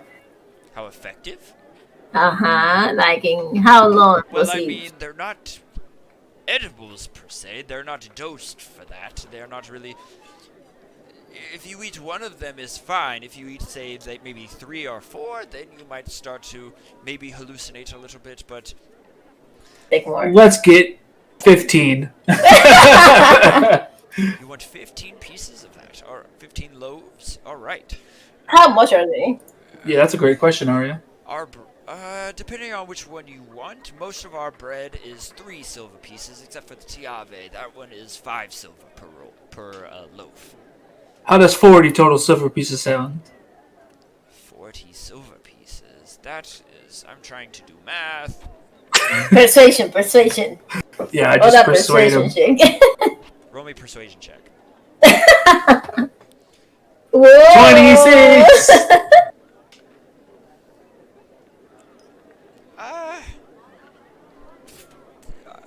First time for sure. 40 silver for the lot sounds like a great deal. Especially for a first-time customer. Hopefully this first purchase of yours will be the first of many as you spend your time here in the city. Tell me, travelers, you look like you have come from far. What is your purpose here in the city, if I am allowed to know?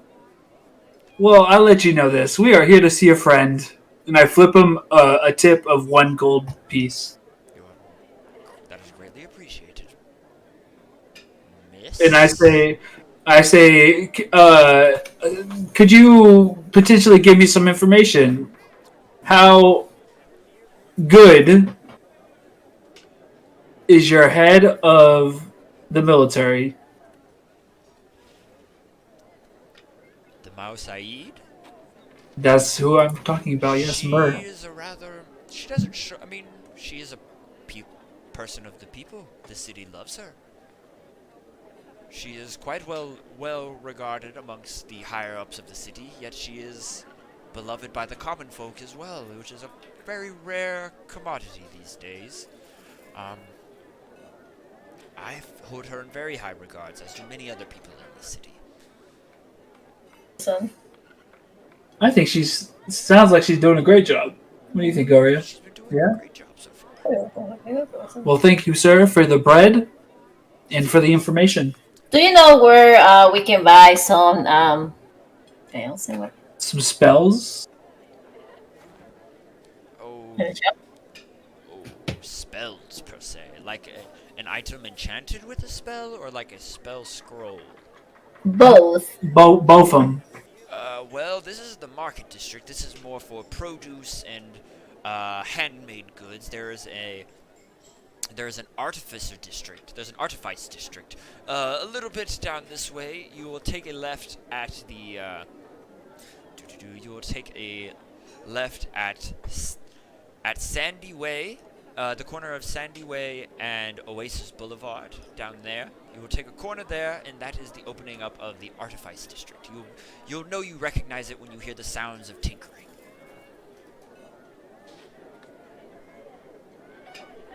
What this bread is for some friends. They are so tired from our journey here. What goes well? Like what drink goes well with those bread? What goes well with the bread?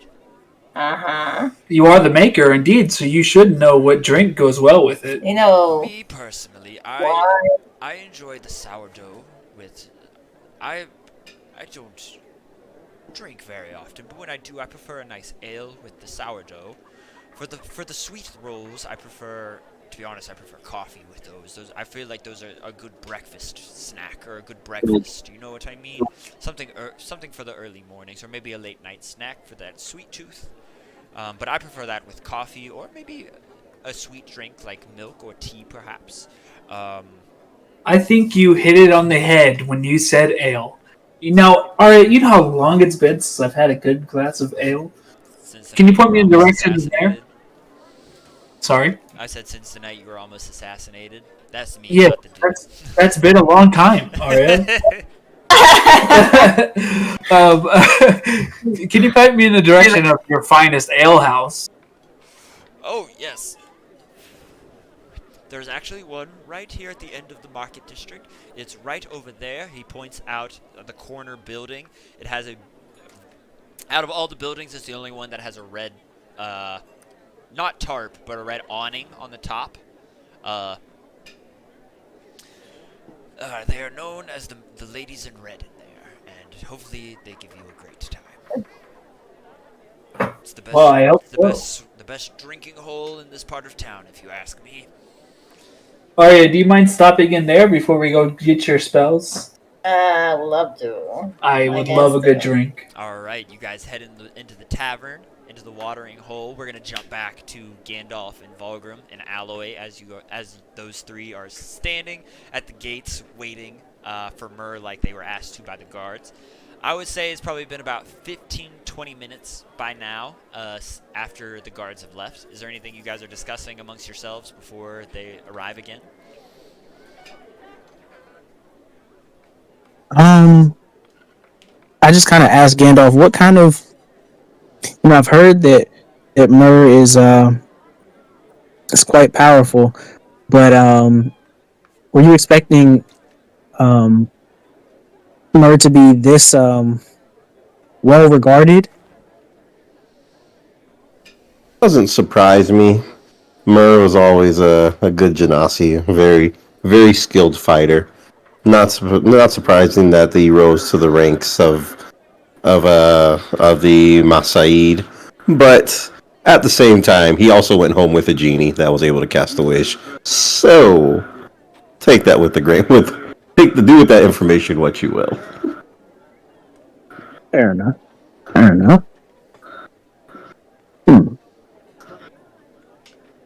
what do you look to do in these walls? I look to find the library, but you never really said what you were looking to do.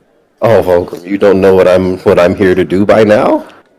I'm here to find new magic. I figured as much. Well, maybe we can find some together, but I also think that um, with this advanced society, their library must hold many secrets. So that's where I may look for some magic. But I would like to venture with you to a magic shop. I figure with such a big city, they had to have many scrolls that may be of use to us. Well, well, Volgrim, you're becoming quite the astute magician yourself. Anyway, the best magic starts in the library, and that's where we will be heading. Around Good this to hear. time, around this time is when you see three figures approach you, approach the three of you. Two of them are the familiar guards you're wearing. One of them is also a familiar figure, to Gandalf. You see, not donned in her armor, but her regular street clothes, open-toed sandals, some slacks, very comfortable-looking slacks that go up to about, I would say, like mid-ankle. These big kind of poofy desert pants. She's wearing a top that kind of comes to her like forearms, but it also is like a crop top where you can see her midsection, just before her, like it cuts off just like at her chest. You know what I'm talking about. But you see Yeah, standing there, the familiar dark earthly colored skin of Myrrh, the Genasi. And as she looks at you all, big brown eyes, she has a golden nose ring in now, back in the city without her helmet on. My friends. And she comes up, she gives you a big hug, Gandalf. It is so good to see you. She goes over to Aloy, gives him a hug. Oh, Merlin, going. it's so good to see you all. I've been doing well since I last saw you all. And We haven't seen you since we took down that mummy together. it's been quite some time. Yes, it has. Hmm. Who is? Please forgive my rudeness. Who is your new friend here that I have not yet met? As she's referring to Volgrim. Well, I'll let Volgrim introduce himself. You know, he's capable wizard. I'm Volgrim. Nice to meet you. I've heard many great things of your deeds, and I'm thanking you for the hospitality that I know you'll show. So I appreciate you. The pleasure is all mine. I wish I knew you all were coming. I would have granted you a warmer welcome than these two guards. And she goes out to shake your hand, Volgrim. I shake her hand. It's a firm fucking handshake. Let me tell you what. It's firm. Her fingers and her hand feel like pure stone. Like she squeezes your hand a little bit and you kind of try not to wince in pain as you think she crushed all of your fingers, and you're just sitting there thinking, yeah, they were right, she's fucking strong. So while they're shaking their hands, I walk over to and, like, you know, tap one of the guards, and I'm like, hey, so is Myrrh still extremely, like, you know, creeped out by necromantic magic? I think everybody's a little creeped out by necromantic magic. She's never mentioned it in the past. To my knowledge, she's never encountered a necromancer. Recently, at least, but I don't. Okay. Well, let's have a little fun, fellas. Watch this, and then I cast minor illusion to, like, have a skull pop up from the ground, like start to rise from the ground, right next to Myrrh.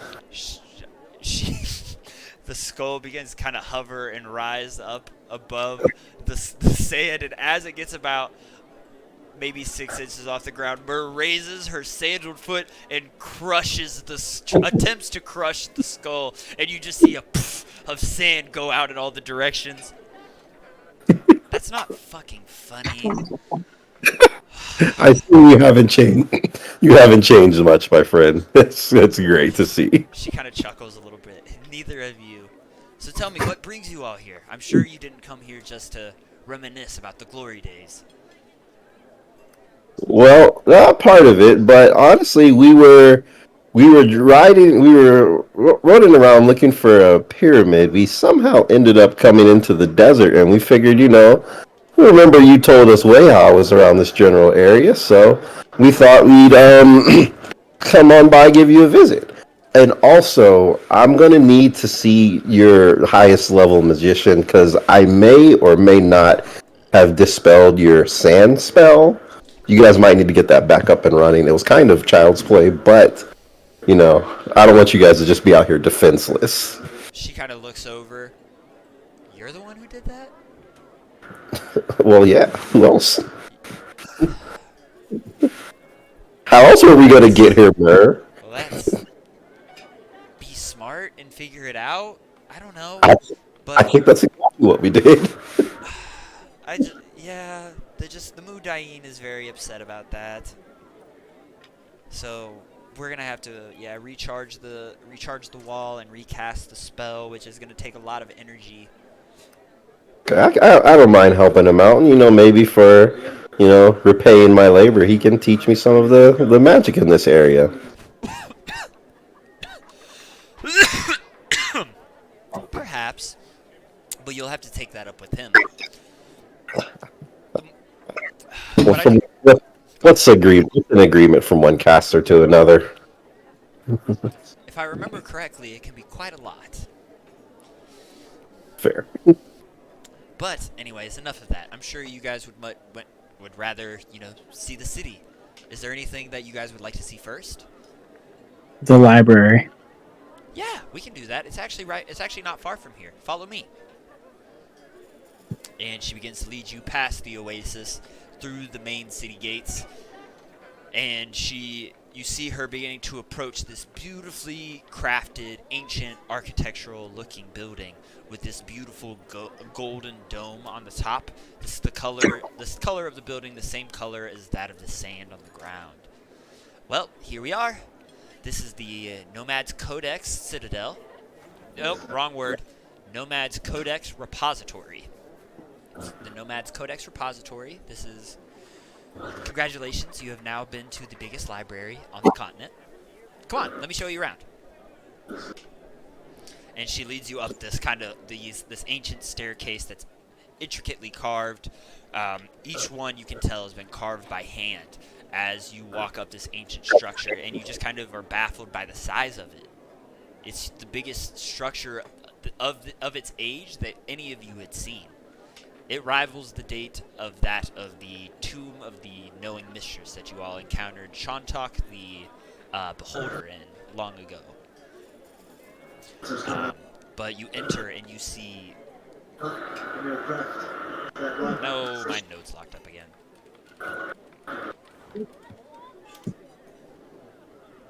That's the option for this assistant to continue. Alright. You see the bustling of people. There are many various races working in this place. You see a couple sand-colored... what's the word? Sand and tabaxi that are probably a little bit taller than Myrrh on these tall ladders that slide from shelf to shelf, putting books back on shelves. Wall to wall, you see bookshelves on the first floor. Not a single portion of wall is not covered by a shelf and a book.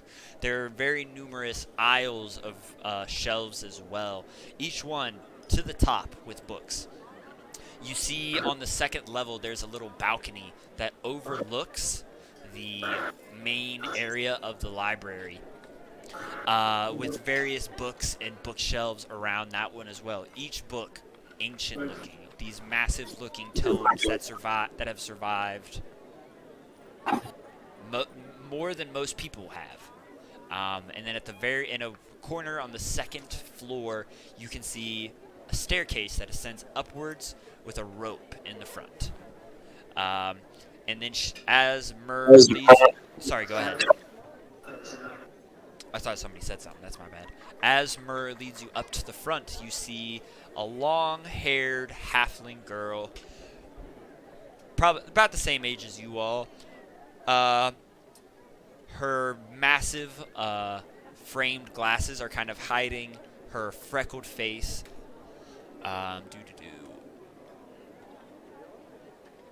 Yeah, there it is. Pretty face hidden by her large, round, wire-framed glasses. A little bit of freckles, like splashed across her cheeks. In a simple outfit, kind of wearing like a little skirt with leggings underneath of it and a kind of like a sweater. Not really a sweater because it's hot as fuck, but like an overshirt for the skirt. And she kind of looks at you all. Myrrh, hi. I wasn't expecting you to come in today. Your meeting isn't until later. Were you trying to push it up, or is there another reason you're here today? No, Tansy. It's okay. It's okay. I'm just showing my friends around. Tansy Meadowbrook. This is Gandalf the Dark and Vulgrim. I'm sorry, Vulgrim. I didn't catch your last name. The dog. Dusklight. Dusklight. Vulgrim Oh, I Dusklight. yeah, like that. And when I say Dusklight, I reach out my hand to what was her name again? Her name is Tansy Meadowbrook. Tansy Meadowbrook. And I reach my hand out to Tansy. I say, "A pleasure." The pleasure is mine. It's anytime I get to meet friends of the Mao Said it's always an honor. She reaches, she shakes your hand, and then she goes out to shake Gandalf's as well. I offer her my right hand because the left one is killed. She shakes it. How long are you all gonna be in town? Is there anything particular you're looking for in the library? Anything related to the history of the magic in this country? Well, there's a couple books about magic history. Were you looking for magic that derives from here in the south, that is related and tied to the ancient civilizations of Vastamul and Weha and the lost city of Mirandaras? Or are you looking for something more along the lines of traditional magic, something that can be taught more up north towards Trulith? Buffon. Both of them? Yeah. Okay, well, there's a bunch of books here in this section. Over there in that corner is all of the arcane history books, and it kind of blends into regular history as well. So depending on what it is, it could cover some parts of magical history, but it might not go too in depth. But if you have any questions, just grab the book and bring it to me, and I should know what's in there. All right. Thank you very much. What was her name again? Tansy Meadowbrook. Tansy Meadowbrook. I can spell that Thank too if you you. need to. Thank you, Tansy. We appreciate your help. I will probably be coming to you soon about this again. Absolutely. Yeah, everything on this floor and the second floor is totally open to everybody.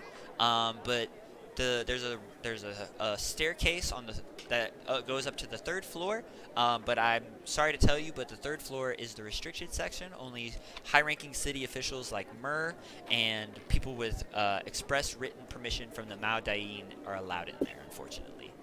I'm sorry, I don't make the rules. That's understandable. But what about you, Vulgrim? Was there anything that you were looking for in particular? More history of magic as well?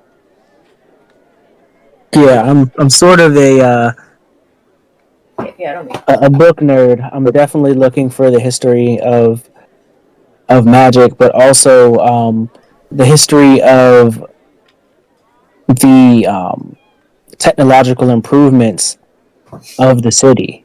Absolutely. I'm a tinkerer, if you will. Oh, I see. Okay. I'm a bit of a book nerd myself too, but yeah, I know where all the books are. The arcane history is right over there. Like I was telling Gandalf, it kind of blends in with regular history. A lot of tinkering books. There's some history of tinkering books over there, and history of artificing and alchemical production and things like that. But there's actually an entire section of alchemy and artificing over in the other corner. And there's actually a lot of good smiths here that do take shadows and apprentices. I'm not sure how long you'll be here, but maybe that's something you'd be interested in too. Thank you for letting me know that. I definitely will have to talk to some of the Smiths, but I think I'm gonna go over and look at some books with Gandalf. But thank you very much, Tansy. You'll be seeing more of me. Okay, Fulgrim. Look, as I turn around, I think like, damn, she's talking about all them books and knowing all the information.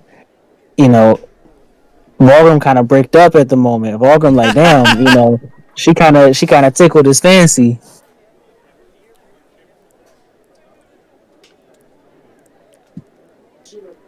Yeah, Tansy's great. She's our head librarian. Nobody's ever rose up to the ranks as quick as she has. Mur says to you guys as you're heading towards the section. Someday she said she wants to be one of the head lore keeper of the city. I think that's a very honorable and noble thing to do. Super bricked up Vulgrim is like, you know what? She's got a very good head on her shoulders. You're saying this out loud? Yeah, just that part. Okay. She's got a very good head on her shoulders. Are you blushing? As much as a very very very dark rock gnome can, because we got to remember Vulgrim is very very very very dark. Yeah. I look at Vulgrim and I'm like, hey bro, I got a spell for that. He has a whole love potion. He's had that for like 6 months. Yeah. I got you make some shake out here, boy. I don't think I'll need it. I think I'll be seeing her later. Okay. Okay. It's the confidence for me. Right. Vulgrim don't. He left home a boy. Out in these desert sands. Maybe he became a man. The war sped up his maturation. Well, listen, if y'all need to go somewhere secluded, I got a teleport on hand. I got you. Oh my god. Okay. Vulgrim, Mur, and Gandalf begin to get lost in the books of the... What did I name this damn thing? The Nomad's Codex Repository. You could begin to get lost in different books, books dating back centuries, pre-Vastamule. Ancient-looking books that you thought would never survive as long as this. And you begin scrolling and searching. During that time, we're going to hop back over to Brienne and Arya and the bar. And the Red Lady. Where are we from that library where he's like scanning on books? You are not far from the library at all. You guys are technically still like on the same square. Because you have to pass the library to get to the market district. Excuse me. Okay. Would it be possible, like while we are passing by, we notice him, or we were able to see him, and then just, see him that he's not me. I want to go have a freaking beer. Speak for yourself, Arya. So while we are passing there, is it possible that Arya, it catch Arya's attention, like he's looking at books, and I wanna also look for some information about the tree and the bow? I would say that you guys went up there before they all got there, so I wouldn't think you would see them in the library. But when you guys all get together back again, they could tell you about the library, and then you could go do it that way. Or there's some other ways you can find some information. But yeah, you could definitely go back to the library if you want. You know how it could go is Arya looks at me and says, Looks like fun is coming, you know. "No, it's saying you go on ahead. I'm not really a big fan Who says that? of the bar." You said that. Arya said that. I guess I grown up now. So you walk into the Red Lady, and there are numerous tables, a long bar. It has a kind of a dive bar feeling to it, but it's opened up to the outside where there's lots of natural light coming in. The bar itself is rather dark because there's no lights except for the outside. There are braziers where there normally are torches, but it looks like it's normally reserved for when the nighttime comes. But it's a various selection of characters that you see. There are men, there are the occasional genasi there. Earth genasi, very same colored skin and textured skin as that of Myrrh, your friend that you haven't seen in quite some time. The bartender himself is a rather burly-looking, half-orcish-looking figure with two long tusks, kind of an orange tint to his skin. Big, fat old bald head. Welcome to the Red Lady. What can I do for you today? Some of your finest mead, sir. And I slap a silver piece on the table. Alright. Pulls the silver coin off. Two tall glasses of mead, kind of like an amberish looking color. There you are. Seat yourself. And he hands the glasses over to you. They're more so of they're actually these ivory cups, kind of resembling that of a horn. Go ahead and roll me a nature check real quick as he hands you these two massive horned-looking Oh my, a nat 20, baby! These are not horns. These are absolutely purple worm teeth that have been hollowed out and extracted of all venom and have been converted into beer steins. From fighting this monster and recently taking its teeth out, I know exactly what the fuck this thing is. Exactly. And I just grip it with my full fist and chug both of them and say, "Another round," and throw another silver piece down. I'll tell you what, bearded lady. When you first came in here, I was very confused, and I did not like you, to be honest. I like you very much. This one's on the house, and hands you two more. Let's go. I just say, "Thank you, sir. I will slowly enjoy these with my friends." And then I want to go over, and Brienne's still looking for a fight, so she's looking for the toughest person in the fucking room. Oh Lord. Oh my word. You're scanning. Obviously, the half-orc that just gave you your drinks is a pretty big-looking dude. He probably, honestly, is a little bit bigger than you, to be honest. But he's a nice guy. He just gave you free drinks. No, Why would you want to fight him? blush. I blushed when he gave me those free drinks. I was feeling him, bro. God damn it.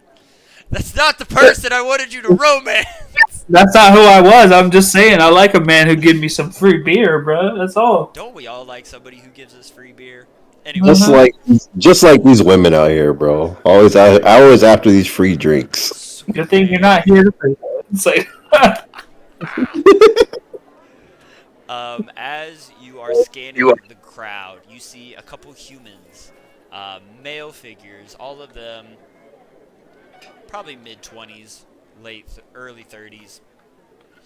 A couple of there's one that's much bigger than the others. He has kind of rather dark skin, tall, pretty rather large build for a human, probably around 6'5", 6'6", broad shoulders, muscular, has the hints of stubble on his face from a fresh shave.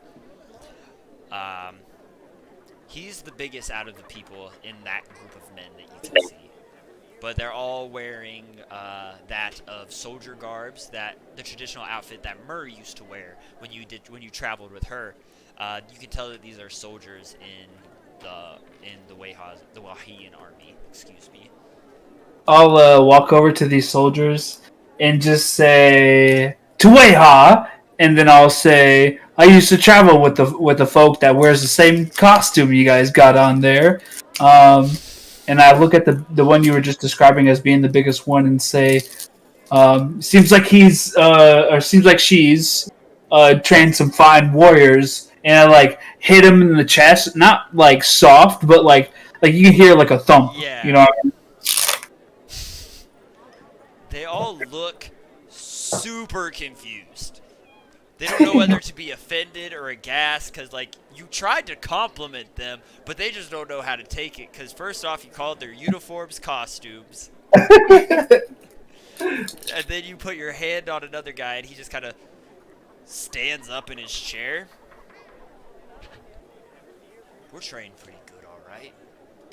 Want to find out how well trained we are? Oh, I was really hoping you'd ask. How about a show of strength? What'd you have in mind? Well, there's a table here. Let's just have a little arm wrestle, why don't you say? I did not think that's where that was going, but alright. I'd probably feel bad taking a woman's money, but you know what? If it'll teach you a lesson, let's go at it. Speaking Can of I money, warm him before doing? Speaking of money, let's make a little wager. I thought you'd say that. What you want to lose? What are you willing to lose, Well, sweetheart? if I win, Hard. you fight me until first blood. Hey, If you win, I'll give you 1,000 gold. done. 1,000 gold and a date. Ooh. You're not really my type. I like a little shorter stature. Pew pew. Alright. Unless it's the person you were thinking of getting me to like. It might be. It's up to you to Damn find it. out. Sure. You got a deal. Alright, you two sit down. Gold is on the table. All the money is on the table. A crowd begins to kind of gather around. Arya, what are you doing in this moment? Serving, like I'm just looking at You're just, everything that they're doing. you're just looking. You're just looking onward. I'm actually feeling how do you say that? Embarrassed? No, for the guy. Oh, Poor guy. feeling resentful for the guy. No, not resentful, but like poor guy. Poor guy. Or are you swooning? Poor guy. Poor guy. Okay, I heard you now. Poor guy. Gotcha. All right. The table is set. There's a group gathered around. The half orc that was actually behind the bar comes over and he's like, "All right, all right. This isn't the first arm wrestling match I've seen in here, and it won't be the last. You all know the rules. Elbow on the table at all times. You're allowed to grab the other end of the table for leverage. Butts do not leave the chairs." He puts a rag over top of your guys' hands intertwined in the center.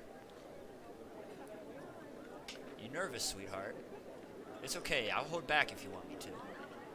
I look over at the orc, half orc, orc. Yeah, he's a half orc. Yeah, half orc. And I say, this big tushy ain't leaving this chair. You better worry about him. And then I throw up my. It's still like high noon, right? It is later in the day, but we could flavor it to say you still have the effects of high noon. Sure, why not? Oh, let's go. I throw up my like arm, and as you see, my arm, it's just like barely like somehow still within the armor. Not armor, but you know, like the suit that Bran wears or whatever. And I just ready my hand cautiously, or not cautiously, calmly fucking waiting like this is gonna be a fucking easy day for me. All right, everybody ready? 3, 2, 1, and he pulls the rag off of your hand. Begin. Go ahead and roll me a strength check. All right, with advantage. Sure, with advantage. Why not? I don't know if I needed it. There was a 30. All right.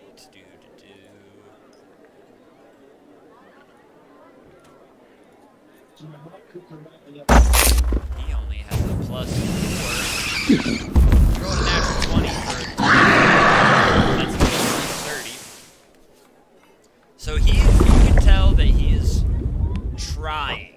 Like, you both are trying really hard. No one seems to be budging an inch, but as you guys are struggling a little bit, and that initial set off, you begin to push his arm back, It looks like you have the edge at the moment. Go ahead and roll me another strength check.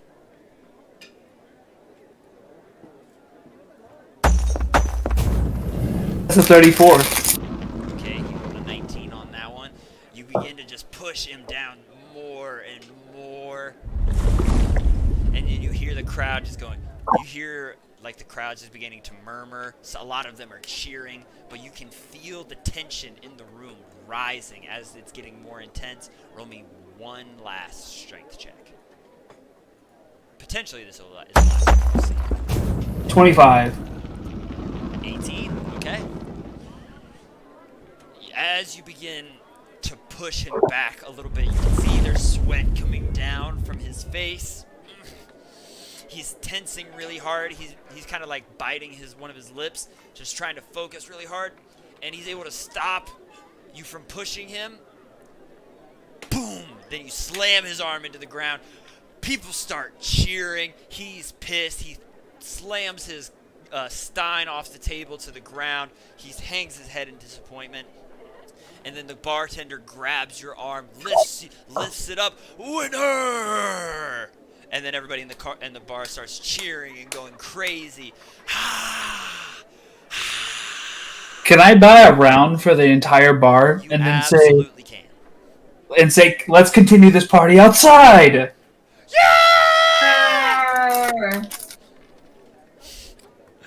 Around a celebration has begun as Brienne has dethroned the former arm wrestling champion. A party is brought outside into the streets of the market district, just on the corner right there, so it doesn't take up the whole road. During this celebration is when you discuss one of the other humans that was with him. Same familiar armor. This one has a long beard, hair tied up in a bun, almost midnight black. Same dark skin, but he is much shorter, probably about 5'11", 5'10", somewhere around there. He's not quite 6 feet, but he's probably average height for a human. I brought you a drink, ma'am. I just figured I would get you one for dethroning Luke back there. He was getting kind of cocky about his reign anyways. I knew somebody was going to humble him at some point. Well, any man that brings me a drink, I deserves a drink with me, and I grab a beer and drink mine, and I say, you drink yours, I'll drink mine. He holds it out to like toast. And I'll toast with them, and I say, what is your name? My name is Trent. Well, Trent, after I live up to my word and fight this man to first blood, I'd like to talk to you more, Trent. Looking forward to it. Brienne's gonna not even shake his hand or anything. She's just gonna walk away. See you later. You hear as he calls behind. I don't turn around or nothing. Playing hard to get, you feel me? Roll me a perception check real quick as you're walking away. This motherfucker. A 17. You hear him mutter, "Say it later, good idiot," as you're walking away. Kind of. But anyways, the combat is about to begin, and the crowd is probably rowdier than ever than they were inside. More people have begun coming in off the streets as you have moved your event to the outside of the city, or outside of the establishment onto the road, onto the corner, and around this time in the library, Tansy comes back up to the three of you. Hey, Mer, I'm sorry to distract you from your friends, but apparently there's a disruption outside by the Red Lady. Some bearded woman is trying to fight Lucas. Oh my gods. Okay. She hasn't been here for an hour and she's already starting fights with my guards. Okay, I gotta go. Gandalf, Hallgrim, you wanna come or do you wanna stay here? Is it? Before we decide that, Mer, do you have the time? She holds up a wrist with no watch on it. not at the moment. I know it's late afternoon. I would say probably maybe 7. Why? Okay, I was just wondering if it was like early afternoon. I'd probably head over there for that, but if it's beyond that, then she might be calming down. If I remember correctly, she's hardly ever calm, so I need to go make sure things don't get Well- too crazy. Well, And just before you head over there, do I have your express verbal consent to maybe have some higher level access in the library? What? me as well. You want to go? And I kind of smile. You guys want to go to? You want to go to the restricted section? We want to go everywhere. Can you wait until I get back? Well, I don't think. I would say yes, but knowing Brienne at this time of day might take a little time. Oh, you have a point. Okay. She jots down something on a piece of paper. Show this to Tansy up front. Please don't make me regret this. Oh, of course not. When have I ever made you regret anything, Mer? Don't Don't answer that. show this to Tansy, and she'll let you into the restricted section. Okay? She'll be there Oh. with you at all times to make sure you don't take anything or break anything. She might learn a thing or two. If I'm just, it's not that I don't trust you all, but if something happens, it's gonna come back on me. I'm sure you understand. No problem. Of course. Anything for the great Masaid. I appreciate it. All right, I gotta go. I'll leave you to it. And she gets up and kind of rushes out of the library. Good luck. Corey, I have a proposition. Oh God. Okay. Well, no, I was just gonna say maybe when Mur shows up, when she shows up, can I have the guy in my hand like pile driving him down to the ground? Oh, absolutely. Like you know what I mean, You're right? just out here Like head first, choke pile drive. slamming him, doing Batista bombs and shit.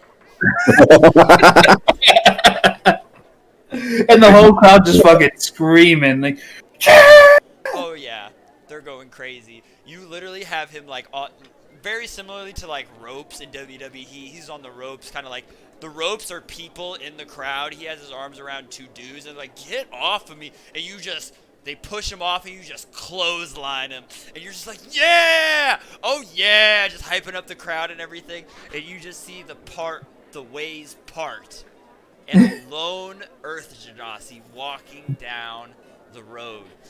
She's wearing very simplistic clothes, like open-toed sandals, like thong sandals, very loose, baggy pants that are kind of cut off at her ankle, and she's wearing a crop top with like kind of 3/4 sleeves down to her forearms. And almost immediately, you can see all of the soldiers kind of stand up straight. Lucas is kind of preoccupied with the fight, picking himself up off the ground, wiping the blood off of his face.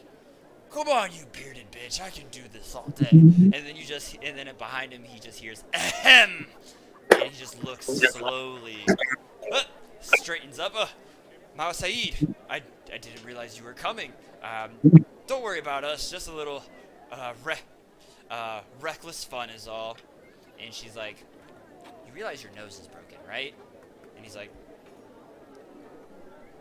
I hardly noticed it because I was having so much fun. is it bleeding though? Oh, it's bleeding. I like look at the crowd and go, success! All right, show's over. Everybody get out. Go back to your business. No more of this. All of my soldiers back to the barracks now.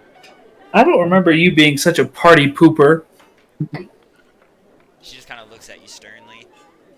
We'll talk about this in a second once everybody leaves. I just walk up to her and say, it's been so long. You haven't changed a bit. Maybe you look a little bit more mature, calling her old. And I just want to be like, and just try to give her a big old hug and see if she lets me. She lets it happen. Like a big old bear hug. Brienne, I've missed you too. And you just start shaking her around. Now's not the time. We need to talk. And I set her down and I say, of course, let's go. Let's go meet up with my companions. And have you seen them already? Yeah. I left Gandalf and Volgrim was his name. I left them in the library. Oh, you met Volgrim. He's a good guy. You should put some trust into him. He's been traveling with us for a while, and you'll come to find out he's a great guy. He seems like a good person. I can see why you guys are fond of him. He seems very intelligent, quick on his feet. I think he's swooning for one of the workers in the library, but that's besides the point. Well, knowing Volgrim, he is a book nerd himself, so it only makes sense for him to go after another book nerd. Who knows? As I put my arm around Mur and say, "There's a lot to discuss. Honestly, you've missed so much." I could say the same thing to you. I'm excited to catch up.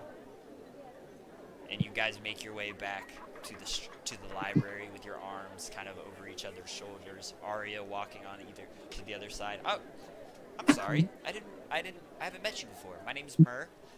It's very nice to meet you. Oh, I suck at introductions. Yeah, This is Arya. Arya, it's a pleasure. the pleasure is all mine.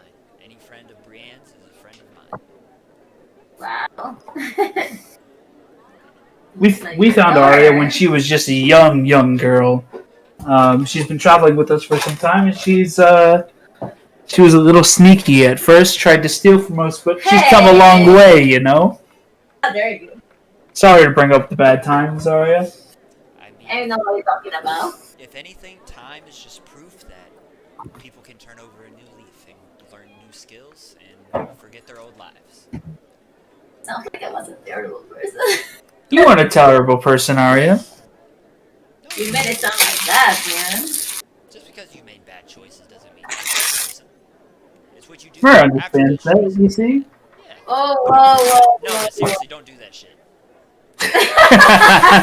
Yeah, thieves are bad. We cut off these hands here. Don't do that shit, for real. Let's go meet up with the rest. Let's advice. Yeah, let's continue this. No, this is You advice. guys make your way back towards the library to find your companions. And let's go ahead and call it there for the night because it is 11 o'clock for you all. It's late. It is pretty late, yeah. It is pretty late. That was a fun session, though. That was a fun session. I had a blast. I did too. Lots of RP. Lots of RP. Hell yeah, lots of RP. I'm sad that Levi couldn't make it, but you know what? Same thing I told him. There's a lot more D&D to be played with us, so he's not missing out too much.